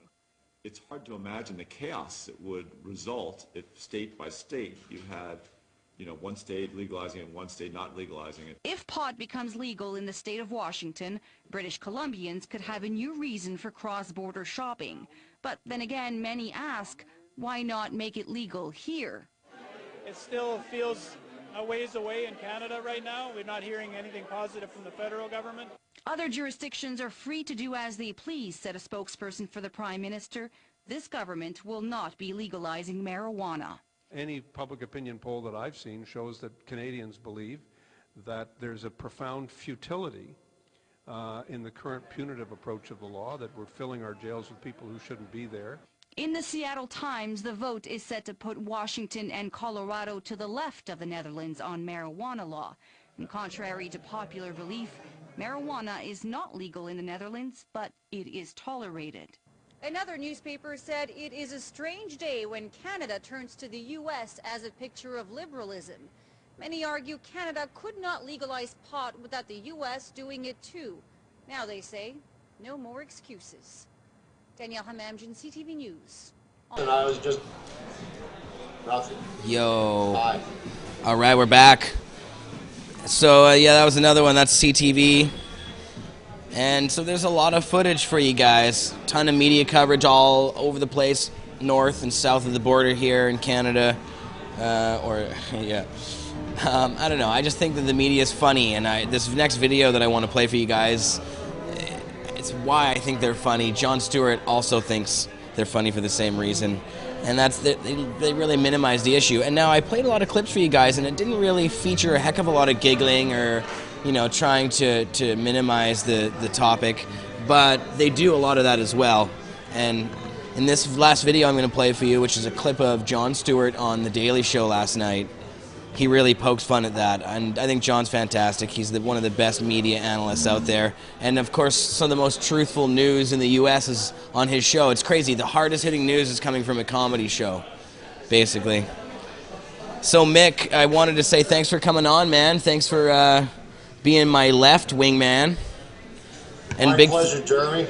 It's always good to have you on. I like that we can just Skype you in whenever we need you. And of course, good. you'll be back on Monday with. I'll be there Monday. Opus Live with McMahon, 3 p.m. Mondays on Pot TV. And big thanks to Med Mark for being my right-wing man. He always makes things really happy around here. I'm feeling really, really, really happy right now, stoned. And I love all y'all out there. Thanks for watching the show. Big thanks to Marius on the boards as well. And Melly's in the house. Thanks to Melly for coming down. All right, guys. Here's Jon Stewart from last night's Daily Show. And I'll see you guys next Friday. Or on some of the other Pot TV shows before that. Peace, guys. Oh, I don't have my video queued properly. Love you out there, Pot TV.